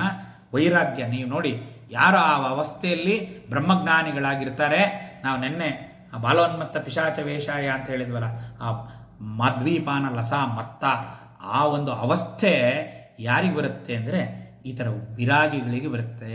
ಆ ವೈರಾಗ್ಯನೇ ತುರಿಯಾವಸ್ಥೆಯ ಒಂದು ಪ್ರತೀಕ. ನಮ್ಮಲ್ಲಿ ವೈರಾಗ್ಯ ಜಾಗೃತಿ ಆಗಿದೆ ಅಂದರೆ ತುರಿಯಾವಸ್ಥೆ ಪ್ರವೇಶ ಆಗಿದೆ ಅಂತ. ವೈರಾಗ್ಯ, ಮೋಕ್ಷೇಚ್ಛೆ, ಸಾಕಪ್ಪ ಇದೆಲ್ಲ ಅಂತಕ್ಕಂಥದ್ದು. ಮತ್ತು ಪರಮ ಪದವಿಯನ್ನು ಹೊಂದತಕ್ಕಂಥ ಇಚ್ಛೆ, ಮೋಕ್ಷ, ಮನಃಶುದ್ಧಿ ಆಗಿಬಿಡುತ್ತೆ, ಬುದ್ಧಿನೂ ಶುದ್ಧಿ ಆಗುತ್ತೆ, ಚಿತ್ತವೂ ಶುದ್ಧಿ ಆಗುತ್ತೆ. ಮನಸ್ಸು ಶುದ್ಧಿಯಾಗಿ ಬುದ್ಧಿ ಶುದ್ಧಿಯಾಗಿ ಚಿತ್ತಶುದ್ಧಿ ಆದಾಗಲೇ ಆ ಶುದ್ಧ ಚಿತ್ತ ಅಂತಃಕರಣದಲ್ಲೇ ಅದನ್ನು ಮೀರಿದ ಅವಸ್ಥೆ ತುರಿಯ ಅವಸ್ಥೆ ಹೋಗ್ತಕ್ಕಂಥದ್ದು ಸದಸತ್ವಸ್ತು ವಿಲಕ್ಷಣ. ಇದು ಅರ್ಥ ಮಾಡ್ಕೊಳ್ಳೋದು ಭಾಳ ಕಷ್ಟ, ಆದರೆ ಈ ಥರ ಇದೆ ಅಂತ ತಿಳ್ಕೊಬೋದು. ಯಾಕೆ ಹೇಳಿದೆ ಅಂದರೆ ಈ 4 ಕಳೆಗಳೇನಿದೆ ಇದು ಕಲಾತ್ಮಿಕ ಅಂದರೆ ಇದು ನಾವು ತಿಳ್ಕೊಂಡಿರ್ತಕ್ಕಂಥ ಒಂದು ಆರ್ಟ್ ಅಂತೀವಿ. ಕಲೆ ಅಂದರೆ ಆ ಥರ ಸೀಮಿತ ಅರ್ಥ ಅಲ್ಲ, ವೇದಾಂತಪರವಾದ ಅರ್ಥ ಇಷ್ಟು ಇದೆ ಇದಕ್ಕೆ. ಇದು 4 ಅವಸ್ಥೆ, 4 ಅವಸ್ಥಾ ಕಳೆಗಳು. ಆ ಕಳಾತ್ಮಿಕ ಅಂದರೆ ಜಾಗೃತ್ ಸ್ವಪ್ನ ಸುಷುಪ್ತಿಯೊಳಗಡೆನೂ ದೇವೇಶಿ ದಂಡ ನೀತಿಸ್ಥ ಧಾರಾಕಾಶಕ್ಕೆ ಹೋಗಿ ಅವಾಗ ಗೊತ್ತಾಗುತ್ತೆ. ಅಷ್ಟರೊಳಗಿದ್ದು ವ್ಯಾಪಾರ ಜಾಗೃತದಲ್ಲೂ ಪ್ರಾಣಶಕ್ತಿ ಕುಂಡಲಿನಿ ಇದೆ, ಸ್ವಪ್ನದಲ್ಲೂ ಇದೆ, ಸುಷುಪ್ತಿಲೂ ಇದೆ, ಆದರೆ ತುರಿಯಾವಸ್ಥೆಯಲ್ಲೂ ಇದೆ. ನಾವು ಅದನ್ನು ಅನುಸಂಧಾನ ಮಾಡಬೇಕು ಅಂದರೆ ಆ ತುರಿಯಾವಸ್ಥೆಯಲ್ಲಿ ನಾವು ಸಾಧನೆ ಮಾಡಬೇಕು, ಆ ತುರಿಯಾವಸ್ಥೆಗೆ ಪ್ರವೇಶ ಮಾಡಬೇಕು ಅಂತ. ಸಾಧನೆ ಅಂತ ಬೇರೆ ಏನಿಲ್ಲ, ಆ ಅವಸ್ಥೆ ಈ ಅವಸ್ಥಾ ತ್ರಯಗಳನ್ನು ದಾಟಿ ಈ ಮೇಲಿನ ಅವಸ್ಥೆಗೆ 4ನೇ ಅವಸ್ಥೆಗೆ ಆಯಾಮಕ್ಕೆ ಡೈಮೆನ್ಷನ್ಗೆ ಹೋಗದೇ ಸಾಧನೆ. ಅದಕ್ಕೆ ಏನು ಬೇಕಾದರೂ ಮಾಡ್ಬೋದು, ಭಕ್ತಿ ಇರ್ಬೋದು, ಕರ್ಮ ಇರ್ಬೋದು, ಯೋಗ ಇರ್ಬೋದು, ಅಥವಾ ಶ್ರೀವಿದ್ಯಾ ಉಪಾಸನೆ ಇರ್ಬೋದು, ಅನೇಕ ಪ್ರಕಾರವಾದ ಎಲ್ಲ ಒಂದು ಉಪಾಸನಾ ಪದ್ಧತಿ ಇರ್ಬೋದು. ಅದರಿಂದ ನಾವು ಹೊಂದತಕ್ಕಂಥ ಸ್ಥಿತಿ. ಹಾಗಾಗಿ ಕಲಾತ್ಮಿಕ ಅಂತ. ಬರೀ ಇಷ್ಟೇ ಅಲ್ಲ, ಇನ್ನೂ ಬಹಳ ವಿಸ್ತಾರವಾಗಿದೆ. ನಾವಲ್ಲಿ ವಿಶ್ವರೂಪ, ಜಾಗರಣಿ, ಸ್ವಪಂತಿ, ತೇಜಸಾತ್ಮಿಕ ಅಲ್ಲಿ ನೋವು ಆವಾಗಲೇ ನಾವು ಈ ಅವಸ್ಥಾತ್ರಯಗಳನ್ನು ವಿಶ್ವರೂಪ, ಜಾಗರಣಿಲಿ ಯಾವ ಥರ ಜಾಗೃತ ಅವಸ್ಥೆಯಲ್ಲಿ ಅವಳು ಯಾವ ಥರ ಇರ್ತಾಳೆ, ಸ್ವಪ್ನದಲ್ಲಿ ಹೆಂಗಿರ್ತಾಳೆ, ಸುಷುಪ್ತಿಲಿ ಹೆಂಗಿರ್ತಾಳೆ, ಅದನ್ನು ನಾನು ಹೇಳಕ್ಕೆ ಹೋಗಲ್ಲ. ಅದನ್ನೆಲ್ಲ ನಾವು ವಿಚಾರ ಮಾಡಿಬಿಟ್ಟಿದ್ದೀವಿ ವಿಶ್ವರೂಪ ಜಾಗರಣಿಯಲ್ಲಿ. ಈ ಅರುಣೋಪನಿಷತ್ತು ಅಂತ ಇದೆ, ಅರುಣಾಂ ಕರುಣಾಂತರಂಗಿತಾಕ್ಷಿ ಅರುಣೋಪನಿಷತ್ತು. ಅದರಲ್ಲಿ 3 ಕಳೆಗಳನ್ನು ಹೇಳ್ತಾರೆ. ಅದರಲ್ಲಿ ಬೇರೆ ಥರ 3 ಕಳೆಗಳು. ಇದು ಒಂಥರ ಕಳೆ, ಇನ್ನು 3 ಕಳೆಗಳಿದೆ. ಅದನ್ನು ನೋಡಿಬಿಟ್ಟು ಅವಾಗ ನಮಗೆ ಸಂಪೂರ್ಣವಾಗಿ ಕಲಾತ್ಮಿಕ ಅನ್ನೋದಕ್ಕೆ ಒಂದು ಪರಿಪೂರ್ಣ ಅರ್ಥ ನಮಗೆ ಸಿಗುತ್ತೆ. ಅರ್ಚಿಸ್ಮತ್ ಕಳ, ಜ್ಯೋತಿಷ್ಮತ್ ಕಳ ಮತ್ತು ಮಹಸ್ಮತ್ ಕಳ ಅಂತ 3 ಕಳಗಳನ್ನು ಅರುಣೋಪನಿಷತ್ ಹೇಳುತ್ತೆ. ನಾವು ಸ್ಥೂಲವಾಗಿ ತಿಳ್ಕೊಳ್ಳೋಣ. ಅರ್ಚಿಷ್ಮತ್ ಕಲಾ ಅಂತಂದರೆ ಅಗ್ನಿಕಲೆ. ನಾವು ಸೂರ್ಯಕಲೆ, ಚಂದ್ರಕಲೆ, ಅಗ್ನಿಕಲೆ ಅಂತ ನಾವು ಹೇಳಿದ್ದೀವಲ್ಲ, ಅದೇ ಅರ್ಚಿಷ್ಮತ್ ಕಲಾ ಅಂದರೆ ಅಗ್ನಿಕಲೆ. ಆ ಅಗ್ನಿಕಲೆಗಳು 108 ಇದೆ. ಅದೆಲ್ಲ ವಿಸ್ತಾರವಾಗಿ ಅರುಣೋಪನಿಷತ್ತಲ್ಲಿ ಇದೆ. ಜ್ಯೋತಿಷ್ಮತ್ ಕಲಾ ಅಂದರೆ ಅದು ಚಂದ್ರಕಲಾ. ಅಗ್ನಿಶೋಮ, ಸೂರ್ಯ ಚಂದ್ರ ಮತ್ತು ಅಗ್ನಿ ಮಂಡಲಗಳನ್ನು ನಾವೇನು ವಿಶ್ಲೇಷಣೆ ಮಾಡಿದ್ವಿ ಅದೇ ಜ್ಯೋತಿಷ್ಮತ್ ಕಲಾ ಅಂತಂದರೆ ಚಂದ್ರಕಲಾ 136 ಕಳೆಗಳು. ಮತ್ತು ಮಹಸ್ಮತ್ ಕಲಾ ಅಂದರೆ ಅದು ಸೂರ್ಯಕಳೆಗಳು 116 ಕಳೆಗಳು. 108 ಅಗ್ನಿಕಲೆ, 136 ಚಂದ್ರಕಲೆ ಮತ್ತು 116 ಸೂರ್ಯಕಲೆ, ಅಷ್ಟು ಸೇರಿ 360 ಡಿಗ್ರಿ ಪರಿಪೂರ್ಣ ಕಲಾ. ಹಾಗಾಗಿ ಕಲಾತ್ಮಿಕ ಅಂದರೆ ನೋಡಿ, ನಾವು ಮಾತೃಕಾವರ್ಣ ರೂಪಿನಲ್ಲಿ ಅಕ್ಷರ ರೂಪವನ್ನು ನೋಡಿದ್ವಿ. ಇಲ್ಲಿ ವಿಶೇಷವಾಗಿ ಆಕೆ ಇನ್ನೊಂದು ಆಯಾಮ ಕಲಾತ್ಮಿಕದಲ್ಲಿ ಈ 360 ಕಲೆಗಳು. ಈ 360 ಕಲೆಗಳನ್ನು 60 ಕಲಾ ವಿದ್ಯೆಯಾಗಿ ವಿಂಗಡಿಸಿದ್ದಾರೆ. ಅದು ನಮ್ಮ 64 ವಿದ್ಯೆಗಳು. ಅದನ್ನು ನಾವು ವಿಚಾರ ಮಾಡಿದ್ದೀವಿ. ಅದು ಯಾವುದು ಅಂತ ಅವತ್ತು 64 ವಿದ್ಯೆಗಳನ್ನು ನಾನು ವಾಟ್ಸಪ್ಪಲ್ಲಿ ಹಾಕಿದ್ದೀನಿ. ಮತ್ತು ಆ 63 ವಿದ್ಯಾಕಳೆಗಳನ್ನು ನಾವು ನಮ್ಮ ನಿತ್ಯ ಜೀವನದಲ್ಲಿ ಅಳವಡಿಸ್ಕೊಳ್ಳೋದಕ್ಕೋಸ್ಕರ ಆ ವಿದ್ಯಾಕಳನೇ 63 ಒಂದು ವೃತ್ತಿ ಕಲೆಗಳಾಗಿ ಆಗಿದೆ. 63 ವೃತ್ತಿ ಕಲೆಗಳು ಅಂದರೆ ಆ ವಿದ್ಯೆಯನ್ನು ವೃತ್ತಿಯಾಗಿ ನಮ್ಮ ನಿತ್ಯ ಜೀವನದಲ್ಲಿ ಉಪಯೋಗಿಸ್ತೀವಿ. ಇದು ಅಬ್ಸ್ಟ್ರಾಕ್ಟ್, ಇದು ಥಿಯರಿ, ಇದು ಪ್ರಾಕ್ಟಿಕಲ್. ಅದು ನಮ್ಮ ನಿತ್ಯ ಜೀವನದಲ್ಲಿ ಆ 64 ವೃತ್ತಿಕಲೆಗಳನ್ನು ನಾವು ವಿಚಾರ ಮಾಡಿದ್ದೀವಿ. ಅದು ಯಾವುದು ಅಂತ ನಾವು ಅದನ್ನು ಕಳಿಸಿದ್ದೀನಿ, ಅದನ್ನು ನೋಡಿದ್ದೀರಿ. ಹಾಗಾಗಿ ಅದನ್ನ ಎಷ್ಟು ವಿಚಾರ ಮಾಡೋಕ್ಕಲ್ಲ. ಇಷ್ಟು ವಿಸ್ತಾರ ವ್ಯಾಪ್ತಿಯಾಗಿರ್ತಕ್ಕಂಥ ಕಲಾ ಸ್ವರೂಪಿಣಿ ಆ ತಾಯಿ ಕಲಾತ್ಮಿಕ ಅಲ್ವಾ? ಆ ಕಲಾತ್ಮಿಕ ಇವೆಲ್ಲ ಕಳೆಗಳು ಅಂದರೆ ನಮ್ಮ ಸನಾತನ ಧರ್ಮದಲ್ಲಿ ಏನೇ ಒಂದು ಅಧ್ಯಯನ ಮಾಡಿದ್ರೆ, ಅದನ್ನು ಬೋಧನೆ ಮಾಡಿದರೆ ಎಷ್ಟು ಪರಿಪೂರ್ಣವಾದ ಜ್ಞಾನವನ್ನು ನಮ್ಮ ಸನಾತನ ಧರ್ಮ ಕೊಡುತ್ತೆ ಅಂತ ನಾವು ತಿಳ್ಕೋಬೇಕು. ಇದರಿಂದ ಆ ಕಲಾತ್ಮಿಕ, ಕಲಾನಾಥ, ಕಲಾ ಏನು ಭೇದ ಇಲ್ಲ. ಸಂಸ್ಕೃತದಲ್ಲಿ ಲಕಾರ ಇಲ್ಲ, ಲಕಾರ ಹೇಳ್ತಾರೆ. ಈಗ ಲಕಾರ ನಮ್ಮ ಕನ್ನಡದಲ್ಲಿರೋದ್ರಿಂದ ನಾವು ಕಲಾ ಎಲ್ಲ ಸೇರಿಸ್ಕೊತೀವಿ. ಹಾಗಾಗಿ ಅದಕ್ಕೆರಡು ಏನು ಭೇದ ಇಲ್ಲ. ಕಲಾತ್ಮಿಕ ಎರಡು ಒಂದೇ. ಕಲಾನಾಥ, ಈ ಎಲ್ಲ ಕಲೆಗಳು ಇದುವರೆಗೆ ಏನು ನಾವು ಎಲ್ಲ ವಿಚಾರ ಮಾಡಿದ್ವಿ. ಅಷ್ಟು ಸಮಸ್ತ ಕಲೆಗಳಿಗೂ ನಾಥ ಅಂತಂದರೆ ಒಡತಿ ಈ ತಾಯಿ ಅಂತ. ಕಲಾತ್ಮಿಕ, ಕಲಾನಾಥ. ಕಲಾನಾಥದಲ್ಲಿ ಇಲ್ಲಿ ಒಂದು ವಿಶೇಷ, ಈ ಮೇಲೆ ಹೇಳಿರ್ತಕ್ಕಂಥ ಸಮಸ್ತ ಕಲೆಗಳಿಗೆ ಒಡತಿ ತಾಯಿ ಅಂತ ಇನ್ನೊಂದು ಅರ್ಥ. ಇದಲ್ಲದೆ ಇನ್ನೊಂದು ಅರ್ಥ ನೋಡಿದರೆ ನಾವು ಆ ಬಿಂದು ಮಂಡಲ ವಾಸಿನಿಯಾದ ಈ ತಾಯಿ ಸಮಾಧಿಯನ್ನು ಅಭ್ಯಾಸ ಮಾಡುತ್ತಿದ್ದ ಅಧಿಕಾರಿಯು ನಾನು ಎಂಬ ಶುದ್ಧ ಜ್ಞಾನವನ್ನು ಅಖಂಡಾಕಾರವಾದ ಕಳಾರೂಪಕ್ಕೆ ತಂದುಕೊಂಡು ನಂತರ ಆ ಕಳಾರೂಪಕ್ಕೂ ಅತೀತವಾದ ಪರಬ್ರಹ್ಮ ಸಾಕ್ಷಾತ್ಕಾರವನ್ನು ಹೊಂದುವಿಕೆಯೇ ಕಲಾನಾಥ ಎಂಬುದರ ತತ್ವವಾಗಿದೆ. ಇದು ವೇದಾಂತಪರವಾದ ವಿಶೇಷಾರ್ಥ ಕಲಾನಾಥ ಅಂತಕ್ಕಂಥದ್ದಕ್ಕೆ. ಈ ಕಲಾನಾಥ ಈ ತಾಯಿ, ಈ ಕಲಾತ್ಮಿಕ ಕಲಾನಾಥ ಆಗಿರ್ತಕ್ಕಂಥ ಈ ತಾಯಿ ಕಾವ್ಯಾಲಾಪ ವಿನೋದಿನಿ. ಮುಂದಿನ ನಾಮ ಇದು ಒಂದು ಬಹಳ ಅದ್ಭುತವಾದ ನಾಮ. ಈ ಅನುಬಂಧದ ಮೂಲಕನೇ ಇದನ್ನು ಅರ್ಥ ಮಾಡ್ಕೋಬೇಕು. ಮತ್ತೆ ನಾನು ಹೇಳಕ್ಕೆ ಹೋಗಲ್ಲ. ಕಲಾತ್ಮಿಕ ಕಲಾನಾಥ ಅಂದರೆ ಇಷ್ಟೆಲ್ಲ ಕಲೆಗಳು ನಾನು ಹೇಳಿರ್ತಕ್ಕಂಥದ್ದು ಅದಕ್ಕೆ ಒಡತಿ.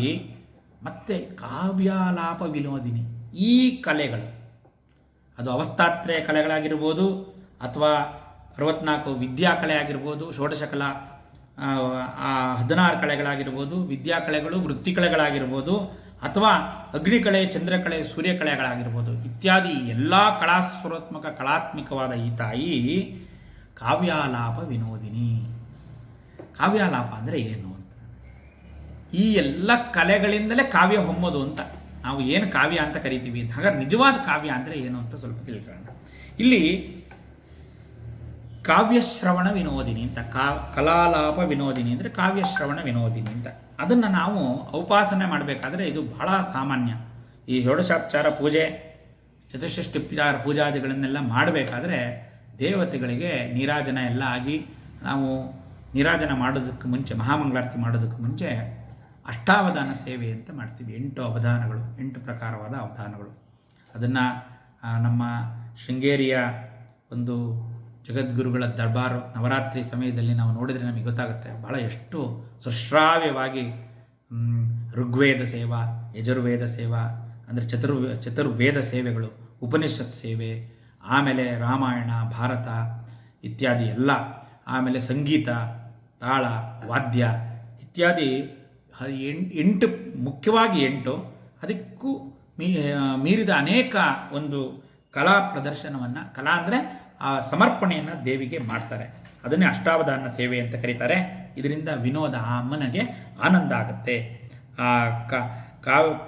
ಕಾವ್ಯಾಲಾಪ ವಿನೋದಿನಿ, ಕಾವ್ಯಶ್ರವಣ ವಿನೋದಿನಿ ಅಂತ ಹೇಳ್ಬೋದು. ಪರಬ್ರಹ್ಮವೇ ಕವಿಯ ಶಬ್ದದಿಂದ ಹೇಳಲ್ಪಟ್ಟಿದೆ. ಇದು ನೋಡಿ, ಮನೋವಾಚಾಮಗೋಚರ, ವಾಕ್ಕಿಂದ ಆಗಲಿ ಮನಸ್ಸಿಂದ ಆಗಲಿ ಈ ತಾಯಿಯನ್ನು ನಾವು ಅರಿಲಿಕ್ಕಾಗಲ್ಲ. ಆ ಮನಸ್ಸು ವಾಕ್ಕಿಂದ ಅರಿಲಿಕ್ಕೆ ಆಗದೇ ಇದ್ರೂ ಅದೇ ಮನಸ್ಸು ವಾಕ್ಕಿಂದಲೇ ನಾವು ಇವಳನ್ನ ಅರಿಯುವಂಥ ಪ್ರಯತ್ನ ಮಾಡಬೇಕು. ಅದಕ್ಕೆ ಆ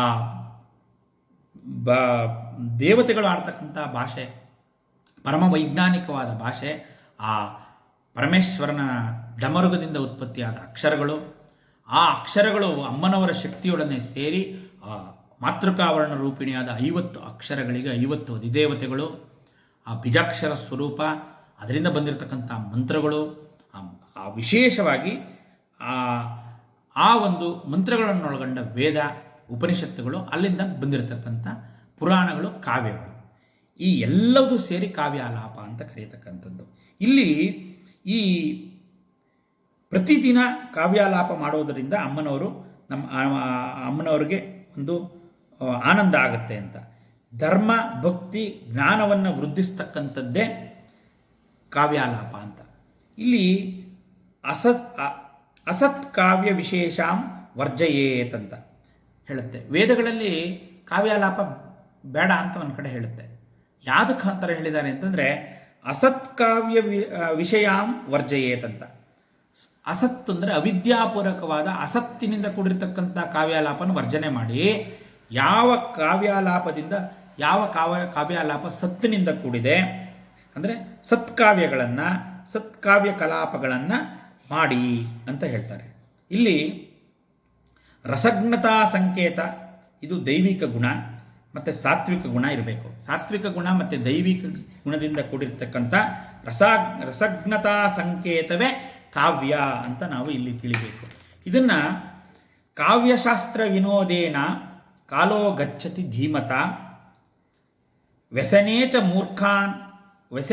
ಮೂರ್ಖಾನಾಂ ನಿದ್ರಾಣಾಂ ಕಲಹೇನವ ಅಂತ.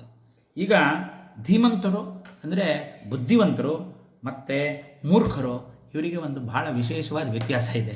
ಯಾವ ಕಾವ್ಯಾಲಾಪ ಬೇಡ, ಯಾವುದು ಬೇಡ ಅಂತ.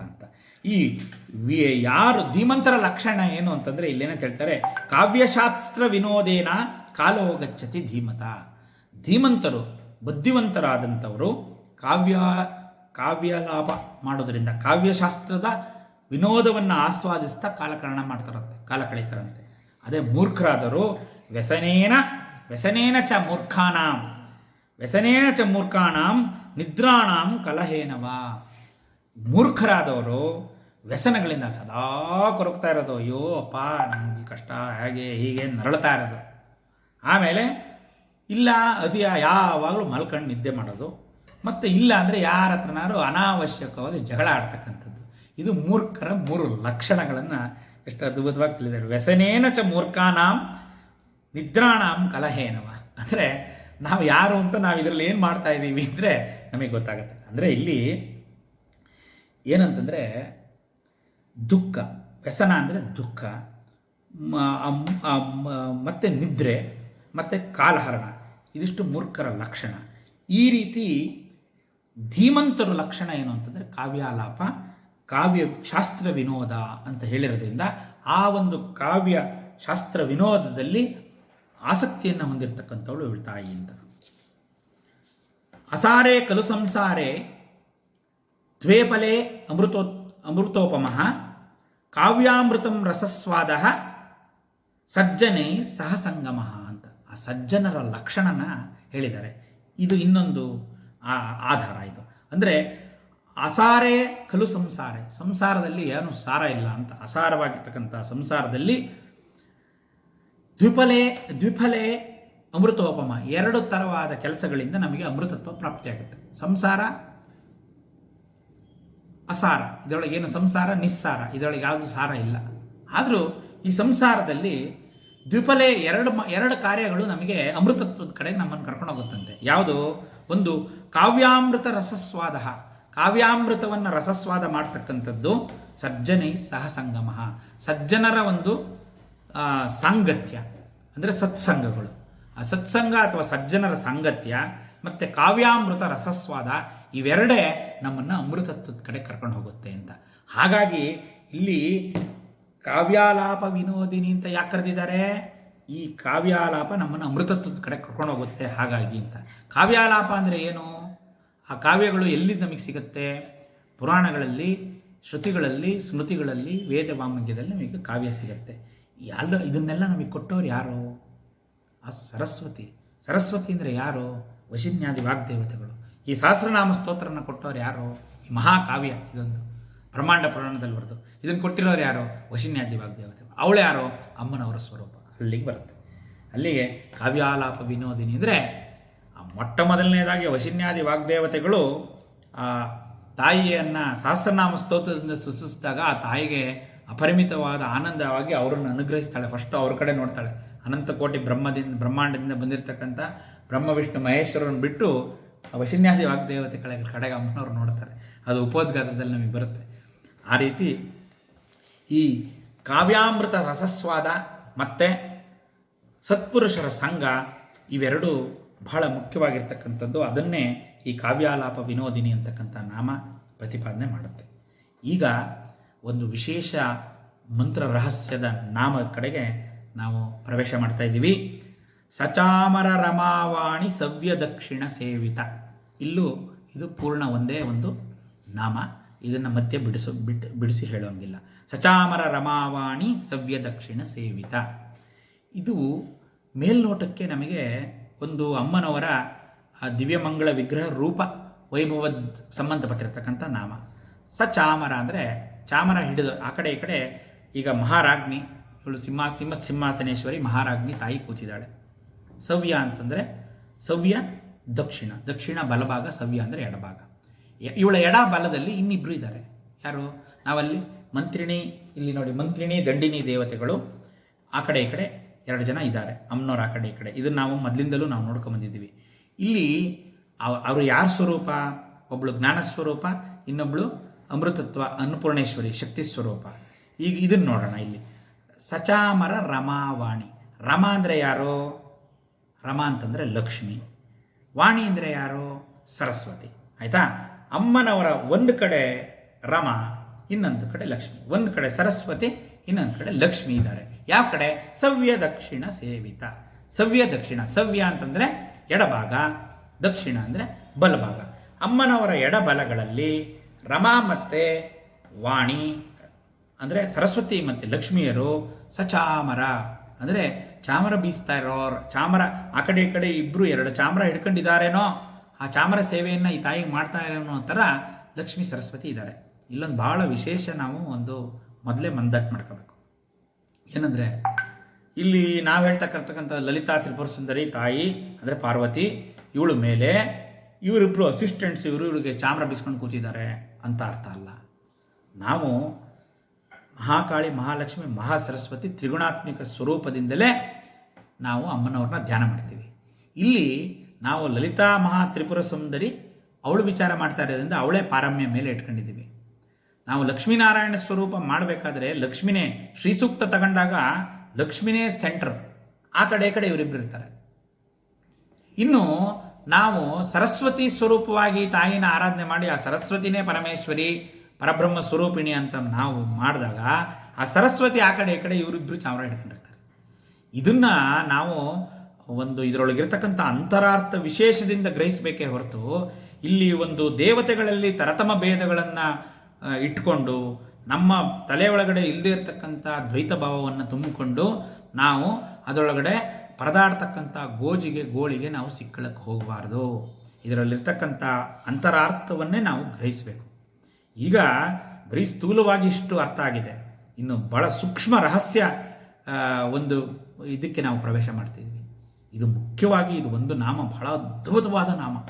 ಅದು ಶ್ರೀ ಷೋಡಶಾಕ್ಷರಿ ವಿದ್ಯಾ ಆಗ್ತಿದ್ದಂಗೆ ಅದರೊಳಗಡೆ ಆವಿಷ್ಕಾರ ಆಗಿರ್ತಕ್ಕಂಥ ಒಂದು ನಾಮ. ಈ ನಾಮಕ್ಕೆ ಎಂಥ ವಿಶೇಷ ಇದೆ ಅಂತಂದರೆ ಇಲ್ಲಿ ಇದು ಕುಂಡಲಿನಿ ಮಂತ್ರ ರಹಸ್ಯವನ್ನು ಈ ನಾಮದಲ್ಲಿ ನಿಕ್ಷೇಪ ಮಾಡಿದ್ದಾರೆ. ಆಯಿತಾ? ಕುಂಡಲಿನಿ ಮಂತ್ರ ರಹಸ್ಯವನ್ನು, ಬೀಜಾಕ್ಷರಗಳನ್ನು ನಿಕ್ಷೇಪ ಮಾಡಿದ್ದಾರೆ. ಆ ಕುಂಡಲಿನಿ ಮಂತ್ರ ಬೀಜಾಕ್ಷರ ಸ್ವರೂಪವಾಗಿ ಇಲ್ಲಿದೆ. ಈಗ ಅದನ್ನು ಒಂದು ಸ್ವಲ್ಪ ಆವಿಷ್ಕಾರ ಮಾಡೋಣ. ಇಲ್ಲಿ ವಾಣಿ ಅಂತಂದರೆ ಸರಸ್ವತಿ. ಆಯಿತಾ? ರಮ ಅಂತಂದರೆ ಲಕ್ಷ್ಮಿ. ಆಯಿತಾ? ಸರಸ್ವತಿ ಮತ್ತು ಲಕ್ಷ್ಮಿ ನೋಡಿ ಬರ್ತಾರೆ. ಸರಸ್ವತಿ ಮತ್ತು ಲಕ್ಷ್ಮಿ. ಇಲ್ಲಿ ಸರಸ್ವತಿ ಸಗುಣ ಸ್ವರೂಪ, ಈ ಲಕ್ಷ್ಮಿನೂ ಸಗುಣ ಸ್ವರೂಪ, ಮಧ್ಯದಲ್ಲಿ ಅಮ್ಮ ನಿರ್ಗುಣ ಸ್ವರೂಪ. ಆಯಿತಾ? ಸಚಾಮರ ಅಂದರೆ ಚಾಮರ ಬೀಸ್ತಾ ಇದ್ದಾರೆ ಅಂತ ನಮಗೆ ಅರ್ಥ ಆಯಿತು. ಇಲ್ಲಿ ಒಂದು ಪಾಣಿ ಅಂದರೆ ಸರಸ್ವತಿ ಜ್ಞಾನಸ್ವರೂಪ, ರಮ ಅಂದರೆ ಲಕ್ಷ್ಮಿ ಐಶ್ವರ್ಯ ಸ್ವರೂಪ. ಒಬ್ಬಳು ಜ್ಞಾನವನ್ನು ಕೊಡ್ತಾಳೆ, ಇನ್ನೊಬ್ಬಳು ಐಶ್ವರ್ಯವನ್ನು ಕೊಡ್ತಾಳೆ. ಈ ಜ್ಞಾನ ಮತ್ತು ಐಶ್ವರ್ಯವನ್ನು ಅಮ್ಮನವರ ಪ್ರಸಾದ ಅಂತ ಅಮ್ಮನವರಿಗೆ ನಾವು ನಿವೇದಿಸಿ ಆ ಅಮ್ಮನವ್ರನ್ನ ಪ್ರಸಾದ ದೃಷ್ಟಿಯಿಂದ ನಾವಿಲ್ಲಿ ನೋಡಬೇಕು. ಅದು ಬಹಳ ಮುಖ್ಯವಾಗಿರ್ತಕ್ಕಂಥದ್ದು. ಇಲ್ಲಿ ಇನ್ನೊಂದು ಬಹಳ ಮುಖ್ಯವಾಗಿರ್ತಕ್ಕಂಥದ್ದು ಏನಪ್ಪ ಅಂತಂದರೆ, ನಮಗೆ ಗೊತ್ತಿಲ್ಲದಲೇ ಈ ಒಂದು ನಾಮ ಮತ್ತು ಈ ಒಂದು ಸ್ವರೂಪ ಲಕ್ಷಣಗಳಲ್ಲಿ ಬೀಜಾಕ್ಷರ ನಿಕ್ಷೇಪ ಆಗಿದೆ. ಅದನ್ನು ನೋಡೋಣ. ಇಲ್ಲಿ ಸರಸ್ವತಿ ಅಂದರೆ ಯಾರು? ವಾಣಿ ಅಂದರೆ ಯಾರು? ಸರಸ್ವತಿ. ಸರಸ್ವತಿಯ ಬೀಜಾಕ್ಷರ ಯಾವುದು? ಐಂ. ಅಮ್ಮನವರು ಯಾರು? ಹ್ರೀಂ. ಮತ್ತು ಲಕ್ಷ್ಮಿ ಯಾರು? ಶ್ರೀ. ಐಂ ಹ್ರೀಂ ಶ್ರೀಂ ಬೀಜಾಕ್ಷರ ನಿಕ್ಷೇಪ ಆಯಿತು. ಈ ಐಂ ಹ್ರೀಂ ಶ್ರೀಂ ಬೀಜಾಕ್ಷರನೇ ಕುಂಡಲಿನಿ ಮಂತ್ರ ರಹಸ್ಯ ಧ್ಯಾನ ನಿಕ್ಷೇಪವಾಗಿರ್ತಕ್ಕಂಥದ್ದು. ಈ ಅರ್ಥದಲ್ಲಿ ನಾವು ನೋಡಬೇಕು. ಸಚಾಮರ ರಮಾವಾಣಿ ಅಂದರೆ ಆ ಮಧ್ಯೆ ಇರತಕ್ಕಂಥ ಹ್ರೀಂಕಾರಕ್ಕೆ ಐಂಕಾರ ಮತ್ತು ಶ್ರೀಕಾರಗಳು ಚಾಮರೋಪಾದಿಯಲ್ಲಿ ಆ ಕಡೆ ಈ ಕಡೆ ನಿಕ್ಷೇಪ ಆಗಿದೆ ಅನ್ನೋದನ್ನು ಈ ರಹಸ್ಯ ನಿಕ್ಷೇಪವಾಗಿರ್ತಕ್ಕಂಥ ವಿಶೇಷ ಅದ್ಭುತ ನಾಮ ಕುಂಡಲಿನಿ ಯೋಗ ಪ್ರಧಾನವಾಗಿರ್ತಕ್ಕಂಥ ಕುಂಡಲಿನಿ ಮಂತ್ರ ಬೀಜಾಕ್ಷರ ಸಂಯುಕ್ತವಾಗಿರ್ತಕ್ಕಂಥ ವಿಶೇಷವಾದ ನಾಮ ಇದು. ಇದನ್ನು ಈ ರೀತಿಯಲ್ಲಿ ನಾವು ಧ್ಯಾನಿಸಿದರೆ ಜ್ಞಾನ ಐಶ್ವರ್ಯ ಎರಡೂ ನಮಗೆ ಸಿಗುತ್ತೆ. ಯಾಕೆಂದರೆ ಸಚಾಮರ ರಾಮಾಯಣ ಆ ಕಡೆ ನೀವು ಅಮ್ಮನವರ ಅನುಗ್ರಹ ಆದರೆ ಅದರ ಜೊತೆಗೆ ಒಂದಕ್ಕೆ ಎರಡು ಫ್ರೀ, ಒಂದು ಜ್ಞಾನ ಮತ್ತು ಇನ್ನೊಂದು ಐಶ್ವರ್ಯ. ಇವತ್ತೆಲ್ಲ ನಮಗೆಲ್ಲ ಫ್ರೀ ಕಾಲ. ಈಗ ಒಂದಕ್ಕೆ ಎರಡು ಫ್ರೀ, ಒಂದಕ್ಕೆ ಒಂದಲ್ಲ, ಎರಡು ಫ್ರೀ. ಅಂದರೆ ಆ ಜ್ಞಾನ ಮತ್ತು ಐಶ್ವರ್ಯವನ್ನು, ಐಶ್ವರ್ಯ ಅಂದರೆ ಸಂಪದ ಅಂದರೆ ಆನಂದ. ಯಾವ ಆನಂದ? ಜ್ಞಾನಾನಂದ ಸತ್ ಚಿತ್ ಆನಂದವೇ ಜ್ಞಾನಾನಂದ. ಅದನ್ನು ಪ್ರಸಾದ ದೃಷ್ಟಿಯಿಂದ ನೋಡಬೇಕು. ನಮ್ಮಲ್ಲಿರ್ತಕ್ಕಂಥ ಜ್ಞಾನ ಇವಳು ವಿಮರ್ಶ ರೂಪಿಣಿ ವಿದ್ಯಾ ಅಂತ ನಾವೇನು ಹೇಳಿದ್ದೀವಿ, ಆ ರೀತಿ ವಿಮರ್ಶೆ ಮಾಡಬೇಕು. ಇಲ್ಲಿ ವಿಮರ್ಶೆ ಮಾಡ್ದಲೆ ಸುಮ್ಮನೆ ಮೇಲ್ನೋಟಕ್ಕೆ ಏನೋ ಅರ್ಥ ತಗೊಂಡು ಅದಕ್ಕೆ ಏನೋ ಅಪಾರ್ಥ ಮಾಡ್ಕೊಂಡ್ರೆ ಏನು ಫಲ ನಮಗೆ ಸಿಗೋದಿಲ್ಲ, ಇನ್ನೂ ಗೊಂದಲ ಆಗುತ್ತೆ, ಗೋಜಾಗುತ್ತೆ. ಆದರೆ ಸರಿಯಾದ ರೀತಿಯಲ್ಲಿ ಅದನ್ನು ಅರ್ಥ ಮಾಡ್ಕೋಬೇಕು. ಅದಕ್ಕೂ ಆ ಅಮ್ಮನವರ ಅನುಗ್ರಹ ನಮಗೆ ಬೇಕು. ಹಾಗಾಗಿ ಅದೇ ಜ್ಞಾನ ಮತ್ತು ಐಶ್ವರ್ಯ ಎರಡೇ. ಯಾಕೆ ಜ್ಞಾನ ಯಾಕೆ ಹೇಳಿದರೆ ಇದೇ ಜ್ಞಾನ, ಆ ವಿಮರ್ಶ ರೂಪಿಣಿ ವಿದ್ಯೆ ಆದ್ದರಿಂದಲೇ ಈ ಜ್ಞಾನವನ್ನೇ ನಾವು ತಿಳ್ಕೋಬೇಕು. ಅದಕ್ಕೆ ಅವಳ ಅನುಗ್ರಹ ನಮಗಾಗಬೇಕು ಅಂತ. ಆದಿಶಕ್ತಿ ರಮೇಯಾತ್ಮ ಪರಮ ಪಾವನಾತ್ಮಿಕ ಅಂತ ನಾವು ಮುಂದಿನ ನಾಮ ಬರುತ್ತೆ, ಅದಕ್ಕೆ ಪ್ರವೇಶ ಮಾಡೋಣ. ಈ ಕುಂಡಲಿನಿ ಬೀಜಾಕ್ಷರ ಸಂಯುಕ್ತವಾದ ದಿವ್ಯ ಬೀಜಾಕ್ಷರಗಳಿಂದ ಸಮ್ಮಿಲಿತವಾದ ಸಚಾಮರ ರಮಾವಾಣಿ ಸವ್ಯ ದಕ್ಷಿಣ ಸೇವಿತ ಆ ತಾಯಿಗೆ ಒಮ್ಮೆ ನಮಸ್ಕಾರವನ್ನು ಮಾಡ್ತಾ ಮುಂದಿನ ನಾವು ನಾಮಕ್ಕೆ ಪ್ರವೇಶ ಮಾಡೋಣ. ಇಲ್ಲಿ ಆದಿಶಕ್ತಿ ರಮೇಯಾತ್ಮ ಪರಮ ಪಾವನಾಕೃತಿ ಅನೇಕ ಕೋಟಿ ಬ್ರಹ್ಮಾಂಡ ಜನನೀ ದಿವ್ಯ ವಿಗ್ರಹ ವಿಶೇಷವಾದ ನಾಮಗುಚ್ಛಕ್ಕೆ ನಾವು ಪ್ರವೇಶ ಮಾಡ್ತಾ ಇದ್ದೀವಿ. ಆದಿಶಕ್ತಿ ಅಮ್ಮನವರು ಆದಿಶಕ್ತಿ ಅಂತಂದರೆ ಇದನ್ನು ನಾವು ನೋಡಿದ್ದೀವಿ. ಮೂಲ ಪ್ರಕೃತಿ ಅವ್ಯಕ್ತ ಅಲ್ವಾ ಇವಳು, ಎಲ್ಲ ಆದಿನೂ ಇವಳೆ, ಅಂತ್ಯನೂ ಇವಳೆ. ಅಂತ್ಯ ಪ್ರಪಂಚಕ್ಕಿದೆ, ಅವಳಿಗೆ ಆದಿನೂ ಇಲ್ಲ, ಅಂತ್ಯನೂ ಇಲ್ಲ. ಆದ್ಯಂತರಹಿತೆ ದೇವಿ ಆದಿಶಕ್ತಿ ಮಹೇಶ್ವರಿ ಯೋಗಜ್ಞೆ ಯೋಗ ಸಂಭೂತೆ ಮಹಾಲಕ್ಷ್ಮಿ ನಮೋಸ್ತುತೆ. ಅಲ್ಲಿ ಮಹಾಲಕ್ಷ್ಮಿ ಅಂತ ಹೇಳಿದರು, ಯಾಕೆ ಹೇಳಲಿಲ್ಲ? ಇದೆಲ್ಲ ಗೊಂದಲ ಇಟ್ಕೋಬಾರ್ದು. ಎಲ್ಲ ಮೂರುವೇ ಒಂದೇ ಸ್ವರೂಪ, ಒಂದೇ ತತ್ವ, ಅದರ ಬೇರೆ ಬೇರೆ ಒಂದು ಪ್ರಾಕಾರಗಳು ಅಷ್ಟೇ, ಅದರ ಬೇರೆ ಬೇರೆ ಒಂದು ಬಗೆ, ಅದರಲ್ಲಿ ಅಂತಕ್ಕಂಥ ವ್ಯತ್ಯಾಸ ಇಲ್ಲ. ಇಲ್ಲಿ ಆದಿಶಕ್ತಿ ಅಂದರೆ ಸೃಷ್ಟಿಯ ಪೂರ್ವದಲ್ಲಿ ಇದ್ದಿದ್ದ ಶಕ್ತಿ ಯಾವುದು? ಅದೇ ಆದಿಶಕ್ತಿ.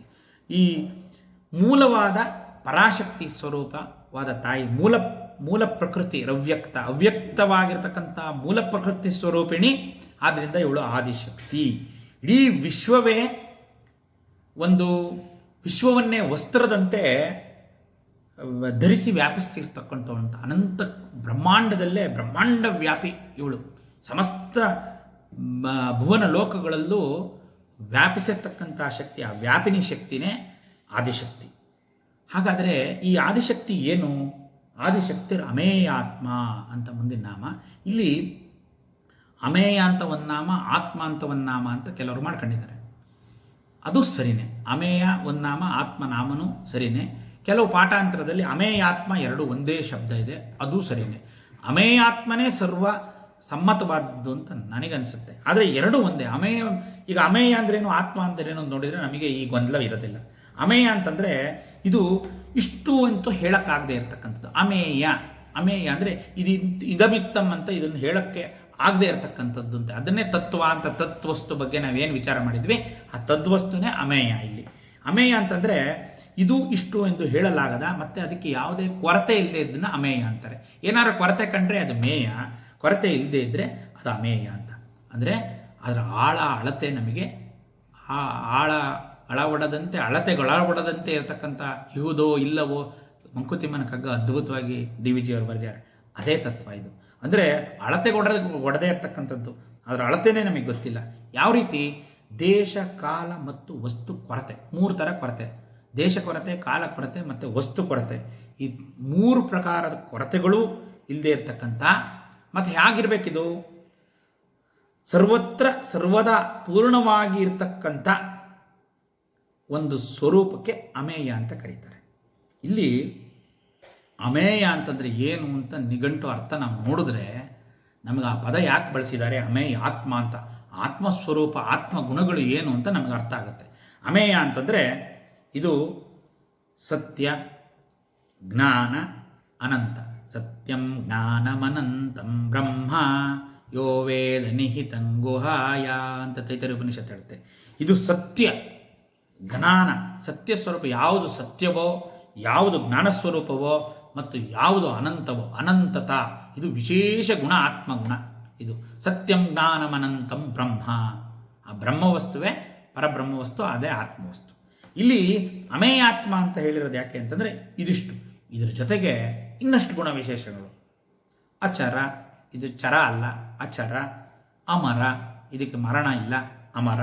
ಅಚರ, ಅಮರ, ಆನಂದ, ನಿರ್ಗುಣ, ನಿರಪೇಯ, ನಿರಪೇಕ್ಷ, ನಿರಪೇಯ, ನಿರಂಜನ, ಇದೆಲ್ಲ ನಾಮಗಳು ಬಂದಿದೆ. ನಾವು ಹಿಂದೆ ಅಮ್ಮನವರ ನಿರಾಕಾರ ನಿರ್ಗುಣ ತತ್ವ 43-44ನೇ ಶ್ಲೋಕದಿಂದ ಮುಂದಕ್ಕೆ ಅಮ್ಮನವರ ನಿರ್ಗುಣ ಬ್ರಹ್ಮೋಪಾಸನೆಯಲ್ಲಿ ನಾವು ಇದೆಲ್ಲ ನಾಮಗಳನ್ನು ನೋಡಿದ್ದೀವಿ. ಆ ಅಮೇಯ ಅನ್ನೋ ನಾಮಕ್ಕೆ ಅದೆಲ್ಲ ನಾವು ಅದನ್ನೆಲ್ಲ ಸಮನ್ವಯ ಮಾಡ್ಕೊಂಡು ಬರ್ತಾ ಇದ್ದೀವಿ. ಅದೇ ಅರ್ಥ.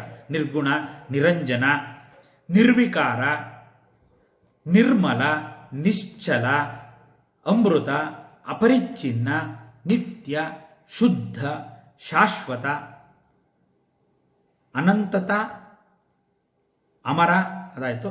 ನಿತ್ಯ, ಶುದ್ಧ, ಶಾಶ್ವತ, ಪ್ರಕಾಶ, ಚೈತನ್ಯ, ಸ್ವಯಂ ಪ್ರಕಾಶ, ಚೈತನ್ಯ, ಈ ಎಲ್ಲ ತತ್ವಗಳೇ ಅಮೇಯ ತತ್ವಗಳು. ಇನ್ನು ಬಾಕಿದೆಲ್ಲ ಮೇಯ ತತ್ವಗಳು. ಇವಿಷ್ಟು ಅಮೇಯ ತತ್ವಗಳು, ಇವಿಷ್ಟು ಆತ್ಮತತ್ವಗಳು. ಆತ್ಮದ ಸ್ವರೂಪ ಏನು ಅಂದರೆ ಇವಿಷ್ಟು ಸ್ವರೂಪವು ಯಾವುದಿದೆಯೋ ಅದನ್ನು ಆತ್ಮ ಅಂತ ಕರೆದಿರೋದ್ರಿಂದ ಇದನ್ನು ಬಿಡಿಬಿಡಿಯಾಗಿ ಅಮೇಯ ಏ ನಮಃ ಅಂತ ಅಮೇಯ ಅಂತ ತಗೊಂಡು ಆತ್ಮ ಏನ್ ಮಾಮ ಅಂತ ತಗೊಂಡ್ರೂ ಎರಡೂ ನಾಮಗಳು ಬೇರೆ ಬೇರೆ ಆದರೂ ಸರಿನೇ. ಅಮೇಯ ಆತ್ಮ ಅಂದರೆ ಇಂಥದ್ದನ್ನು ಆತ್ಮ ಅಂತ ಕರೀತಾರೆ. ಆ ಸ್ವರೂಪಿಣಿ ತಾಯಿ, ಆದ್ದರಿಂದ ಅಮೇಯ ಆತ್ಮ.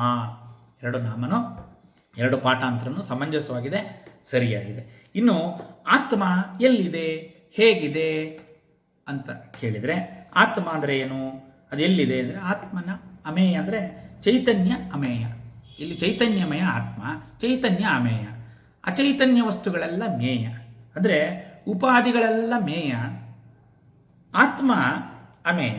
ಇದನ್ನೇ ಆತನೋತಿ ವ್ಯಾಪ್ನೋತಿ ಇತಿ ಆತ್ಮ ಅಂತ. ಆತ್ಮ ನಿರ್ವಚನ ಆತನೋತಿ ವ್ಯಾಪ್ನೋತಿ, ಈ ಎಲ್ಲ ತತ್ವಗಳಲ್ಲಿ ವ್ಯಾಪಿಸಿರ್ತಕ್ಕಂಥ ಎಲ್ಲ ಕಡೆ ಇರ್ತಕ್ಕಂಥದ್ದು ಆತ್ಮ ಅಂತ. ಇನ್ನು ಆತ್ಮ ವಿಚಾರದ ಬಗ್ಗೆ ಬೇಕಾದಷ್ಟು ಹೇಳ್ಬೋದು. ಅನೇಕ ಕಡೆ ಆತ್ಮ ಪದ ಬಂದಿರೋದ್ರಿಂದ ನಾವು ಸಾಕಷ್ಟು ಇದ್ರ ಬಗ್ಗೆ ವಿಚಾರ ಮಾಡಿದ್ದೀವಿ. ಈ ಥರ ಈ ಎಲ್ಲ ಗುಣಗಳನ್ನು ಹೊಂದಿರತಕ್ಕಂಥ ಅಮೇಯಾತ್ಮ ಸ್ವರೂಪಿಣಿ ಇವಳು ಯಾರಪ್ಪ? ಪರಮ. ಮುಂದಿನ ನಾಮ ಬಹಳ ಅದ್ಭುತವಾದ ನಾಮ ಪರಮ. ಆದಿಶಕ್ತಿ ರಮೇಯಾತ್ಮ ಪರಮ. ಪರಮ ಅಂತ ಯಾವುದು ಕರೀತಾರೆ? ಎಲ್ಲಕ್ಕಿಂತಲೂ ಸರ್ವ ಉತ್ಕೃಷ್ಟವಾಗಿರುವುದು, ಮತ್ತು ಅಂದರೆ ಉಪಾಧಿಗಳಿಗೆ ಅತೀತವಾಗಿರ್ತಕ್ಕಂಥದ್ದು, ಉತ್ತಮ ಪುರುಷ ಮತ್ತು ಉತ್ಕೃಷ್ಟವಾಗಿರುವುದನ್ನು ನಾವು ಪರಮ ಅಂತ ಕರಿತೀವಿ. ಪರಮ ಅಂತ ನಾವು ಯಾವುದು ಕರಿತೀವಿ ಅಂದರೆ ಈ ಥರ ಉತ್ಕೃಷ್ಟವಾಗಿರ್ತಕ್ಕಂಥ ಎಲ್ಲದಕ್ಕಿಂತ ಸರ್ವೋತ್ಕೃಷ್ಟವಾಗಿರೋದನ್ನು ನಾವು ಪರಮ ಅಂತ ಕರಿತೀವಿ. ಇಲ್ಲಿ ಶರೀರ ಬಂದ್ಬಿಟ್ಟು ಅಪರಾಪ್ರಕೃತಿ, ಅದರೊಳಗಿರ್ತಕ್ಕಂಥ ಆತ್ಮ ಪರಾಪ್ರಕೃತಿ ಸ್ವರೂಪ. ಆ ಉತ್ತಮ ಪುರುಷನೇ ಪರಮ. ಯಾರು ಉತ್ತಮ ಪುರುಷನೋ ಅವನನ್ನು ಪರಮ ಅಂತ ಕರೀತಾರೆ. ಆ ಉತ್ತಮ ಪುರುಷನೇ ಪರಮ. ಇಲ್ಲಿ ಅಂದರೆ ಪರ ಪ್ಲಸ್ ಮ, ಪರ ಪ್ಲಸ್ ಮ ಎರಡು ಸೇರಿಬಿಟ್ಟು ಪರ ಪ್ಲಸ್ ಮ ಯಸ್ಯಾಹ ಸಾ ಪರಮ ಅಂತ ನಿರ್ವಚನ ಹೇಳುತ್ತೆ. ಅಂದರೆ ಪರಮ ಉತ್ಕೃಷ್ಟವಾಗಿರೋದು ಯಾವುದಿದೆಯೋ ಅದು ಪರಮ. ಇದು ಸಮಸ್ತ ಸಂಪತ್ತಿನಿಂದ ಕೂಡಿರ್ತಕ್ಕಂಥದ್ದು, ಅದನ್ನು ಆ ಸಂಪದದಿಂದ ಕೂಡಿರ್ತಕ್ಕಂಥದ್ದು ಪರಮ ಅಂತ. ಅದನ್ನೇ ಯದ್ವಿಷ್ಣು ಪರಮಂ ಪದಂ ಸದಾ ಪಶ್ಯಂತಿ ಸೂರ್ಯ, ಇದನ್ನು ಅನೇಕ ಬಾರಿ ನೋಡಿದ್ದೀವಿ. ಯಾವ ವಿಷ್ಣುವಿನ ಪರಮ ಪದವನ್ನು, ಆ ಪರಮ ಪದವನ್ನೇ ಪರಮ ಅಂತ ಉಪಯೋಗಿಸ್ತಕ್ಕಂಥದ್ದು. ಆ ವಿಷ್ಣುನೇ ಆತ್ಮವಾಚಿ. ಯಾಕೆಂದರೆ ನಾರಾಯಣ ಬೇರೆ ಅಲ್ಲ, ಪರಂಜ್ಯೋತಿ ಬೇರೆ ಅಲ್ಲ, ಆತ್ಮ ಬೇರೆ ಅಲ್ಲ, ನಾರಾಯಣ ಬೇರೆ ಅಲ್ಲ ಅಂತ. ನಾರಾಯಣ ಪರಂಜ್ಯೋತಿರಾತ್ಮ ನಾರಾಯಣ ಪರಃ, ನಾರಾಯಣ ಪರಬ್ರಹ್ಮ ತತ್ವನ್ನಾರಾಯಣ ಪರಃ, ನಾರಾಯಣ ಪರೋಧ್ಯಾತ ಧ್ಯಾನನ್ನಾರಾಯಣ ಪರಃ ಅಂತ ನಾರಾಯಣ ತತ್ವದ ಬಗ್ಗೆ ಹೇಳಿದ್ದೀವಿ. ಆ ನಾರಾಯಣ ಸಹೋದರಿಯಾದ ತಾಯಿ ಅದೇ ಪರಬ್ರಹ್ಮ ಸ್ವರೂಪಿಣಿ ಇವಳು. ಹಾಗಾಗಿ ಪರಮ ಅಂತಕ್ಕಂಥ ನಾಮ ಇದು ಹೇಳುತ್ತೆ. ಇನ್ನು ಬ್ರಹ್ಮವಿದ ಆಪ್ನೋತಿ ಪರಂ ನೋತಿ ಪದಂ ತದೇಶಾಭ್ಯುಕ್ತ ಸತ್ಯಂ ಜ್ಞಾನಮನಂತಂ ಬ್ರಹ್ಮ ಅಂತ ತೈತರೀಯ ಉಪನಿಷತ್ ವಾಕ್ಯ. ಅಲ್ಲಿನೇ ಬ್ರಹ್ಮವಿದಾಪ್ನೋತಿ ಪರಂ. ಪರಂ ಅಂದರೆ ಪರಮ ಅಂತಂದರೆ ಆ ಬ್ರಹ್ಮವಿದೆ, ಬ್ರಹ್ಮವಾಚಿನೇ ಪರಬ್ರಹ್ಮ ವಸ್ತುವೇ ಪರಮವಾಗಿರ್ತಕ್ಕಂಥದ್ದು. ಯಾವುದು ಪರಮವೋ ಉತ್ಕೃಷ್ಟವೋ ಅದು ಬ್ರಹ್ಮ ಅಂತ. ಇದು ಅದನ್ನೇ ಪರಮೇ ವ್ಯೋಮನ್ ಯೋ ಸ್ಮೃತೆ ಸರ್ವಾನ್ ಕಾಮಾನ್ ಸ್ತಃ ಅಂತ ಹೇಳಿದೆ. ಪರಮೇ ವ್ಯೋಮನ್ ಅಂತ ಇಲ್ಲಿ ನಾವು ಅಲ್ಲಿ ಮೇಲ್ಗಡೆ ನೋಡಿದ್ವಿ, ಇಲ್ಲಿ ದೇವೇಶಿ ದಂಡನೀತಿಸ್ತ ಧಾರಾಕಾಶ ರೂಪಿಣಿ, ಧಾರಾಕಾಶ ಹೃದಯಾಕಾಶ ಅಂತ. ಅಲ್ಲೇ ಆ ಪರಮೇ ವ್ಯೋಮನ್ ಅಂದರೆ ಅದು ಅಲ್ಲಿ ಇರ್ತಕ್ಕಂಥದ್ದು ಅಂತ. ಈ ಲೋಕದಲ್ಲಿ 4 ವಿಶೇಷವಾಗಿರ್ತಕ್ಕಂಥ 4 ಒಂದು ಸ್ಥಿತಿಗಳಿಗೆ ಪರಮ ಅಂತ ನಾವು ಕರಿತೀವಿ. ಒಂದು ಪ್ರಧಾನ, 2ನೇದು ಪುರುಷ, 3ನೇದು ಅವ್ಯಕ್ತ, 4ನೇದು ಕಾಲ. ಇವಿಷ್ಟಕ್ಕೂ ನಾವು ಪರಮ ಅಂತ ಕರಿತೀವಿ. ಈ 4 ಗುಣಗಳನ್ನು ಹೊಂದಿರತಕ್ಕಂಥದ್ದನ್ನ ಪರಮ ಅಂತ, ಸರ್ವೋತ್ಕೃಷ್ಟವಾಗಿರ್ತಕ್ಕಂಥದ್ದು ಅಂತ. ಪ್ರಧಾನ ಅಂದರೆ ಪ್ರಾಕೃತ ಅಂತ, ಅಂದರೆ ಪ್ರಕೃತಿಯಲ್ಲಿ ಇರ್ತಕ್ಕಂಥದ್ದು ಪ್ರಧಾನ. ಪುರುಷ ಅಂತಂದರೆ ಜೀವ ಇಲ್ಲಿ ಬಂದ್ಬಿಟ್ಟು. ಮತ್ತು ಅವ್ಯಕ್ತ ಅಂತಂದರೆ ನಾವಿರುವುದಕ್ಕಿಂತ ಮುಂಚಿತವಾಗಿ ಕರ್ಮಬೀಜ ರೂಪವಾಗಿರ್ತಕ್ಕಂಥದ್ದು ಅವ್ಯಕ್ತ. ಎಲ್ಲವೂ ಉತ್ಪತ್ತಿ ಆಗೋದಕ್ಕಿಂತ ಮುಂಚೆ ಇದ್ದಿದ್ದು, ಅದನ್ನೇ ಆದಿಶಕ್ತಿಯನ್ನು ನಾಮದಲ್ಲ. ಆದಿಶಕ್ತಿ ರಮೇಯಾತ್ಮ ಅಂತ ಹೇಳಿದ್ವಲ್ಲ, ಆದಿಶಕ್ತಿ ಅಂತಂದರೆ ನಾವು ಎಲ್ಲದಕ್ಕೂ ಆದಿಯಾಗಿ ಇದ್ದಂಥ ಒಂದು ಶಕ್ತಿ ಅದು ಎಲ್ಲದಕ್ಕಿಂತ ಮುಂಚಿತವಾಗಿ ಕರ್ಮಬೀಜದಿಂದ ಕೂಡಿರ್ತಕ್ಕಂಥ ಒಂದು ಅವ್ಯಕ್ತ ಸ್ವರೂಪ. ಆ ಅವ್ಯಕ್ತ ಸ್ವರೂಪವಾಗಿರೋದ್ರಿಂದ ಅದನ್ನು ಅವ್ಯಕ್ತ ಅಂತ ಕರಿತೀವಿ. ಮತ್ತು ಇವಿಷ್ಟುವೇ ಕಾಲಕ್ಕಧೀನ. ಯಾವುದು ಪ್ರಧಾನ, ಪುರುಷ ಮತ್ತು ಅವ್ಯಕ್ತ ಇವೆಲ್ಲ ಕಾಲಕ್ಕಧೀನ ಆಗಿದೆ. ಅವಳು ಕಾಲಾತೀತ, ಆ ತಾಯಿ ಅಂದರೆ ಪರಬ್ರಹ್ಮ ಸ್ವರೂಪ ಕಾಲಾತೀತ. ಆದರೆ ಇನ್ನು ಬಾಕಿದ ಉಪಾಧಿಗಳೆಲ್ಲ ಕಾಲಕ್ಕೆ ಬದ್ಧವಾಗಿದೆ. ಈ 4 ಕಲತು ಇರೋದನ್ನು ಅಂದರೆ ಈ 4 ವಿಶೇಷಣಗಳನ್ನು ಹೊಂದಿರತಕ್ಕಂಥದ್ದನ್ನು ನಾವು ಈ 4ಕ್ಕೂ ಚೈತನ್ಯ ಕೊಡ್ತಕ್ಕಂಥದ್ದು. ಈ 4ಕ್ಕೂ ಚೈತನ್ಯ ಕೊಡ್ತಕ್ಕಂಥ ಒಂದು ಯಾವುದಿದೆ, ಕಲ ಇತಿ ನಿಯತಿ ಇತಿ ಕಾಲಹ ಅಂತ ಕಾಲಸ್ವರೂಪ. ಈ ಪ್ರಧಾನ, ಪುರುಷ, ಅವ್ಯಕ್ತ ಮತ್ತು ಕಾಲ ಈ 4ಕ್ಕೂ ಚೈತನ್ಯವನ್ನು ಕೊಡ್ತಕ್ಕಂಥ ಮತ್ತು ಆ 4ಕ್ಕೂ ಅತೀತಳಾಗಿರ್ತಕ್ಕಂಥವಳು. ಆದ್ದರಿಂದ ಇವಳು ಪರಮ. ಈ 5ನೇ ಆಯಾಮ, ಈ 4ಕ್ಕೂ ಅತೀತವಾಗಿರ್ತಕ್ಕಂಥ 5ನೇ ಆಯಾಮನೇ ಪರಮ.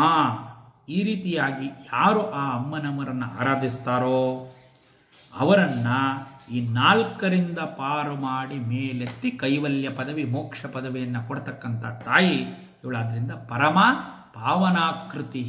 ಅಷ್ಟು ಅದ್ಭುತವಾದ ನಾಮ. ಹಾಗೆ ಒಂದ್ರ ಪಕ್ಕ ಹೆಣೆದಿದ್ದಾರೆ ವಶಿನ್ಯಾದಿ ವಾಗ್ದೇವತೆಗಳು. ಅಷ್ಟು ಅದ್ಭುತವಾದ ಅರ್ಥ ನಿಕ್ಷೇಪ, ಒಂದೊಂದು ಆಯಾಮನ ಬಿಡಿಸ್ಕೊಂಡು ನಮಗೆಲ್ಲ ರಹಸ್ಯಗಳನ್ನು ತೋರಿಸ್ತಾ ಹೋಗ್ತಾ ಇದೆ. ಇಲ್ಲಿ ಪಾವನಾಕೃತಿ ಅಂದರೆ ಒಂದು ಬಹು ಪವಿತ್ರವಾದ ಒಂದು ಆಕೃತಿ ಈ ತಾಯಿದು, ಬಹು ಪವಿತ್ರವಾದ ರೂಪವುಳ್ಳವಳು ಅಂತ. ಯಾವುದನ್ನು ನಾವು ಪಾವನಾಕೃತಿ ಅಂತ ಕರಿತೀವಿ ಅಂತ. ನಮ್ಮ ಆಕಾರ ಇದು ಮಲಿನದಿಂದ ಕೂಡಿದೆ. ಆದರೆ ಅಮ್ಮನವರದ್ದು ಪವಿತ್ರ ಮತ್ತು ನಿತ್ಯವಾಗಿರ್ತಕ್ಕಂಥದ್ದು. ಈ ಮಂಗಳಾನಾಂಚ ಮಂಗಳಂ ಅಂತ ಏನು ಹೇಳ್ತೀವಿ, ಆ ಎಲ್ಲ ಮಂಗಳಕ್ಕೆ ಮಂಗಳವಾಗಿರ್ತಕ್ಕಂಥ, ಮಂಗಲ್ಯ ಪ್ರಧಾನವಾಗಿರ್ತಕ್ಕಂಥ, ಮಂಗಳ ಪ್ರಧಾನವಾಗಿರ್ತಕ್ಕಂಥ ಆಕೃತಿ ಈ ಅಮ್ಮನವರು. ಈ ಆಕಾರವನ್ನು ಧ್ಯಾನಿಸಿದ್ರೆ ನಾವು ಪಾವನರಾಗ್ತೀವಿ. ಈ ಪಾವನಾಕೃತಿಯನ್ನು ಯಾರು ಆರಾಧನೆ ಮಾಡ್ತಾರೋ ಅವರು ಪಾವನ ಆಗ್ತಾರೆ. ಆಯಿತಾ? ಹಾಗಾಗಿ ಆ ಆಕೃತಿ, ಅಮ್ಮನವರ ಆಕೃತಿ ಯಾವುದು? ನಾಮ, ರೂಪ, ಲೀಲಾ, ವೈಭವ. ನಾಮ, ರೂಪ, ಲೀಲಾ ಈ ಮೂರಿಂದ ಕೂಡಿರ್ತಕ್ಕಂಥ ಅಮ್ಮನವರ ಆಕೃತಿ ಏನಿದೆ ಅದನ್ನು ಪಾವನಾಕೃತಿ ಅಂತ ಕರೀತಾರೆ. ಈ ಪಾವನಾಕೃತಿಯನ್ನು ಹೃದಯ ಸ್ಥಾನದಲ್ಲಿ ನಾವು ಇದನ್ನೇ ಧ್ಯಾನ ಮಾಡಿದರೆ ಇದರಿಂದ ಯಾರು ಧ್ಯಾನ ಮಾಡ್ತಾರೋ, ಈ ಪಾವನಾಕೃತಿನ ಯಾರು ನೆನೀತಾರೋ, ಈ ತತ್ವವನ್ನು ಯಾರು ಸ್ಫುರಣೆ ಮಾಡ್ತಾರೋ, ಮತ್ತು ಈ ತತ್ವವನ್ನು ಯಾರು ಉಪಾಸನೆ ಮಾಡ್ತಾರೋ, ಎಲ್ಲ ಉಪಾಸನೆ ಮಾಡಬೇಕು ಅದು ಹೇಳಿದ್ದಾರೆ. ಅಲ್ಲಿ ಆ ಹೃದಯದ ಸ್ಥಾನದಲ್ಲಿ ಇದನ್ನು ಮಾಡಿದರೆ ಅವರು ಹೃದಯ ಪವಿತ್ರವಾಗುತ್ತೆ ಮತ್ತು ಅವರು ಪಾವನರಾಗ್ತಾರೆ ಅಂತಕ್ಕಂಥ ಅರ್ಥ. ಇಲ್ಲಿ ಅಮೇಯಾತ್ಮ ಪರಮ, ಇದನ್ನೇ ಅಮೇಯಾತ್ಮ ಪರಮ ಈ ತತ್ವನ್ನೇ ಅದಕ್ಕೆ ಹೊಂದಿಕೊಂಡಿರ್ತಕ್ಕಂಥ ನಾಮ ಪಾವನಾಕೃತಿ. ಅದೇ ಒಂದು ಭಾವದಿಂದ ನೋಡಬೇಕು. ಪವಿತ್ರ ಇತಿ ಪಾವನಃ ಅಂತ ನಿರ್ವಚನ ಇದೆ. ಯಾವುದು ಪವಿತ್ರವೋ ಅದು ಪಾವನ ಅಂತ. ಅದನ್ನೇ ಗೋವಿಂದೇತಿ ಸದಾ ಸ್ನಾನಂ, ಗೋವಿಂದೇತಿ ಸದಾ ಜಪಂ, ಗೋವಿಂದೇತಿ ಸದಾ ಧ್ಯಾನಂ ಸದಾ ಗೋವಿಂದ ಕೀರ್ತನಂ ಅಂತ ಹೇಳ್ತೀವಿ. ಅದರಲ್ಲೇ ಪಾರವಶ್ಯತೆ ಇರಬೇಕು, ಅದನ್ನೇ ಮಾಡಬೇಕು. ಮಂತ್ರ, ಯಂತ್ರ, ತಂತ್ರ, ರೂಪ ಎಲ್ಲ ಪಾವನ. ಅಮ್ಮನವರ ಯಂತ್ರ ಪಾವನ, ಮಂತ್ರ ಪಾವನ, ತಂತ್ರ ಪಾವನ, ರೂಪನು ಪಾವನ. ಅಂದರೆ ಅಮಯಾತ್ಮ ಪಾರಮ ಇಲ್ಲಿ ಅರ್ಥ ಆಗುತ್ತೆ ನಮಗೆ ಏನು ಹಂಗಂದ್ರೆ ಏನು ಅಂತ. ಇಲ್ಲಿ ಶರೀರ ಮತ್ತು ಬುದ್ಧಿ ಮತ್ತು ಜೀವ ಈ ಮೂರು ಪ್ರಧಾನವಾಗಿ ಬರುತ್ತೆ.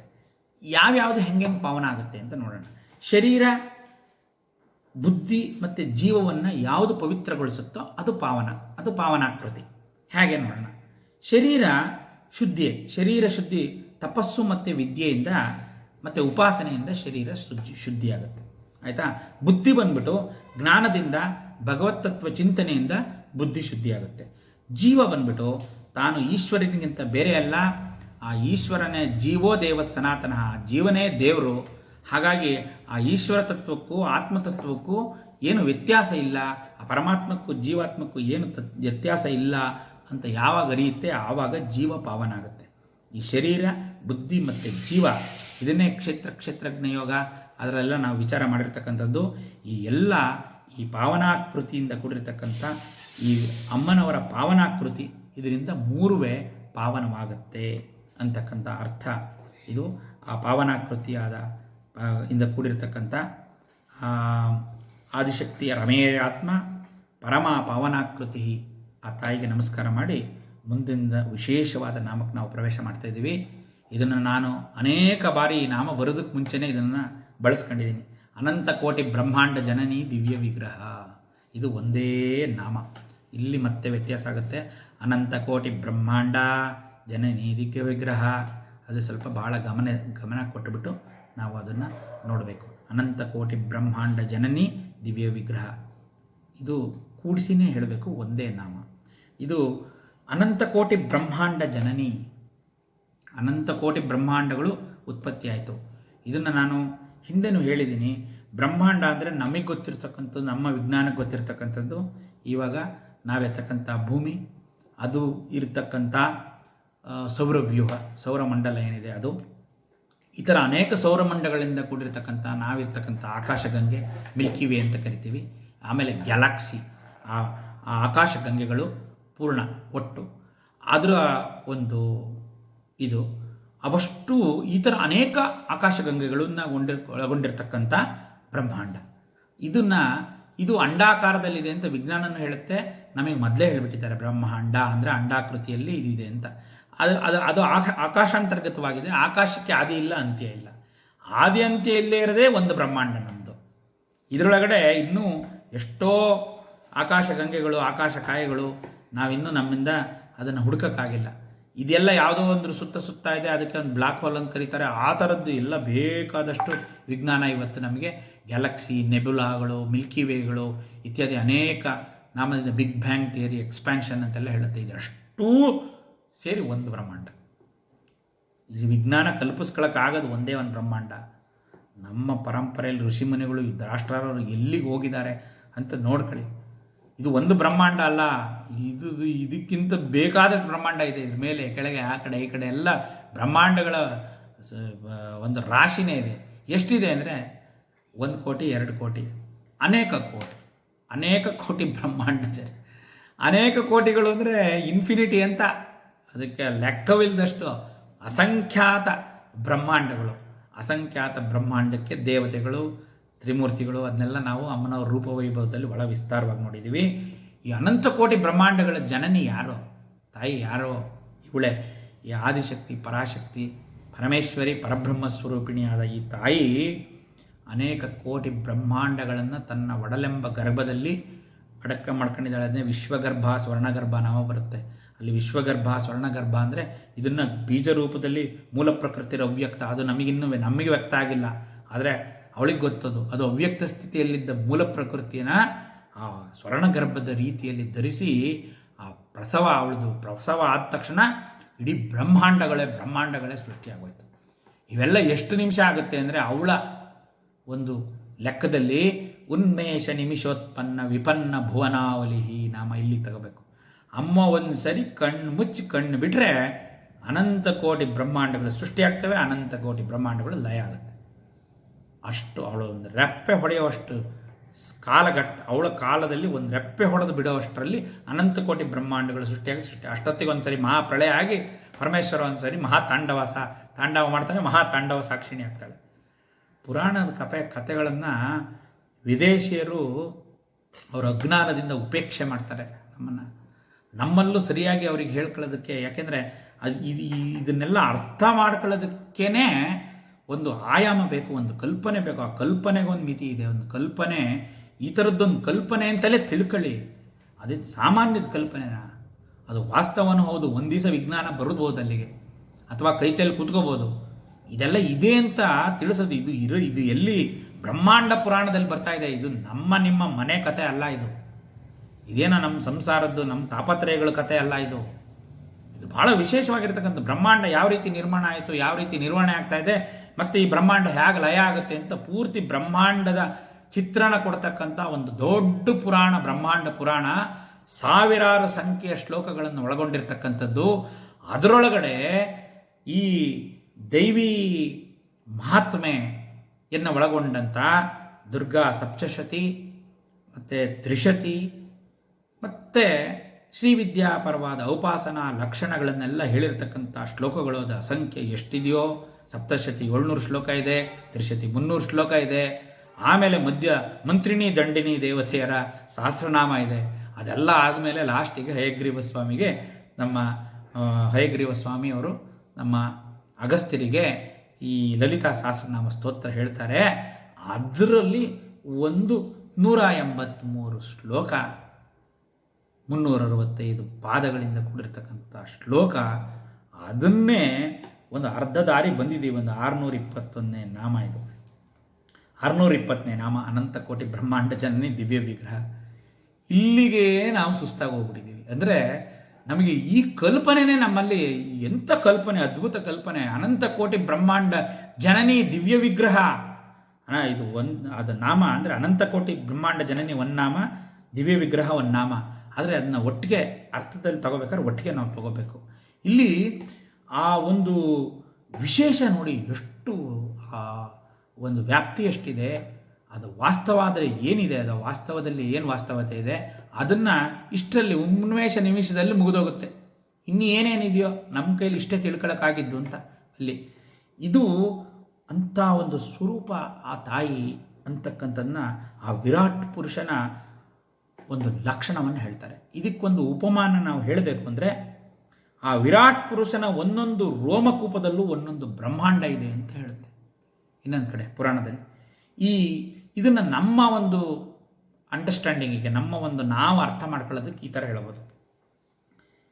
ದೇವವೃಕ್ಷವಾದ ಒಂದು ಔದುಂಬರ ವೃಕ್ಷವನ್ನು ನಾವು ಕಲ್ಪನೆ ಮಾಡ್ಕೊಂಡ್ರೆ, ಆ ಔದುಂಬರ ವೃಕ್ಷಕ್ಕೆ ಇಡೀ ವೃಕ್ಷದ ತುಂಬ ಅಸಂಖ್ಯ ಹಣ್ಣುಗಳು ಬಿಡ್ತವೆ. ಔದುಂಬರ ವೃಕ್ಷದ ಒಂದು ಹಣ್ಣನ್ನು ತೆಗೆದು ಹಿಡ್ಕೊಂಡು ನೋಡಿ, ಕೋಟಿ ರೋಮಗಳಿದೆ ಒಂದು ಹಣ್ಣಲ್ಲಿ.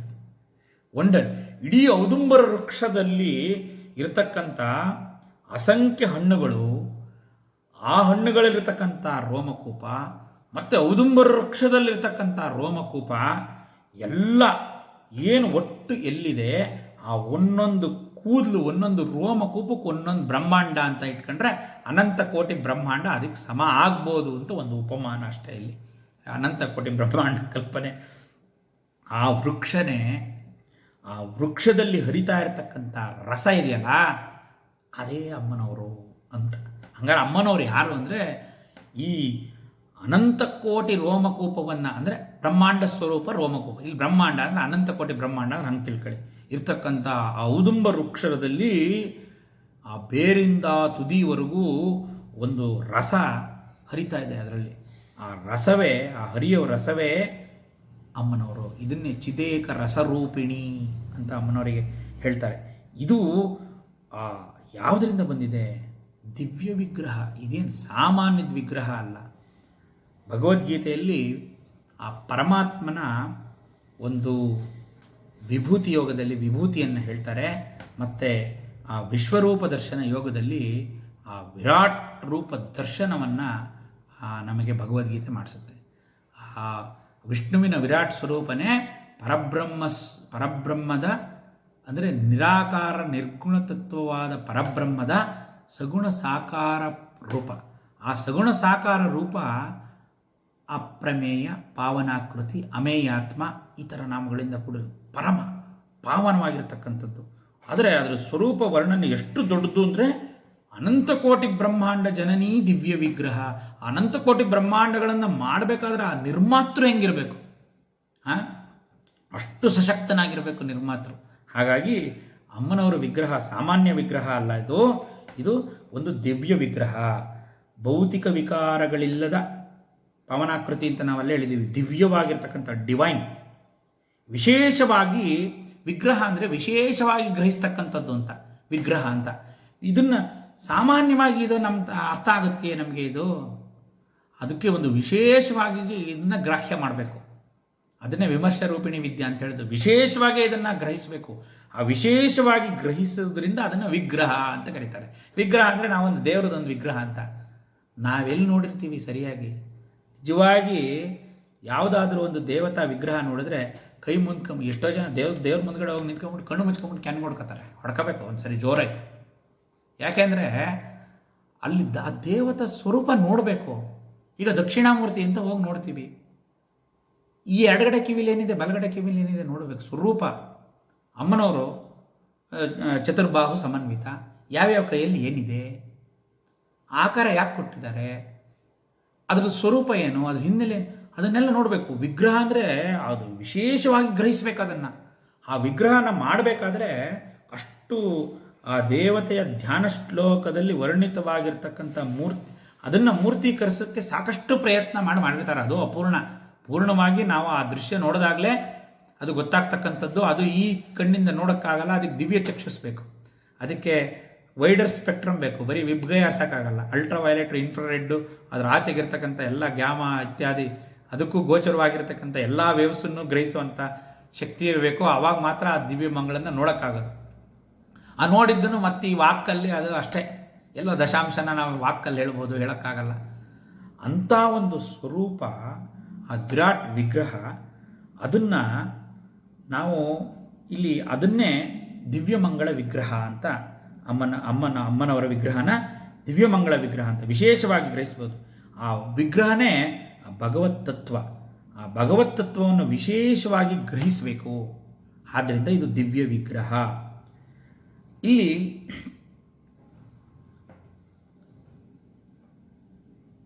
ಪರಿತ್ರಾಣಾಯ ಸಾಧೂನಾಂ ವಿನಾಶಾಯ ಚ ದುಷ್ಕೃತಾಂ ಧರ್ಮ ಸಂಸ್ಥಾಪನಾರ್ಥಾಯ ಸಂಭವಾಮಿ ಯುಗೆ ಯುಗೆ ಅಂತ ಭಗವಂತ ಹೇಳ್ತಾನೆ ವಿಶ್ವರೂಪ ದರ್ಶನವನ್ನು ತೋರಿಸಿ.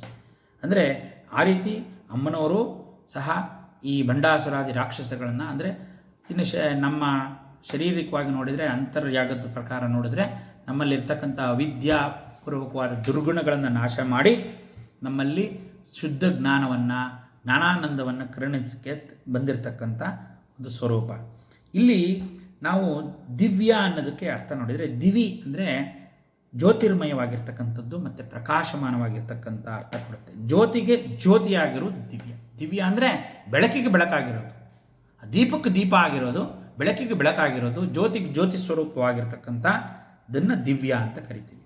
ಜ್ವಲಿಸುವ ಅಗ್ನಿಯಿಂದ ಅನೇಕ ಕೋಟಿ ಬ್ರಹ್ಮಾಂಡಗಳು ಬಂದು ಆವಿರ್ಭವಿಸಿದೆ.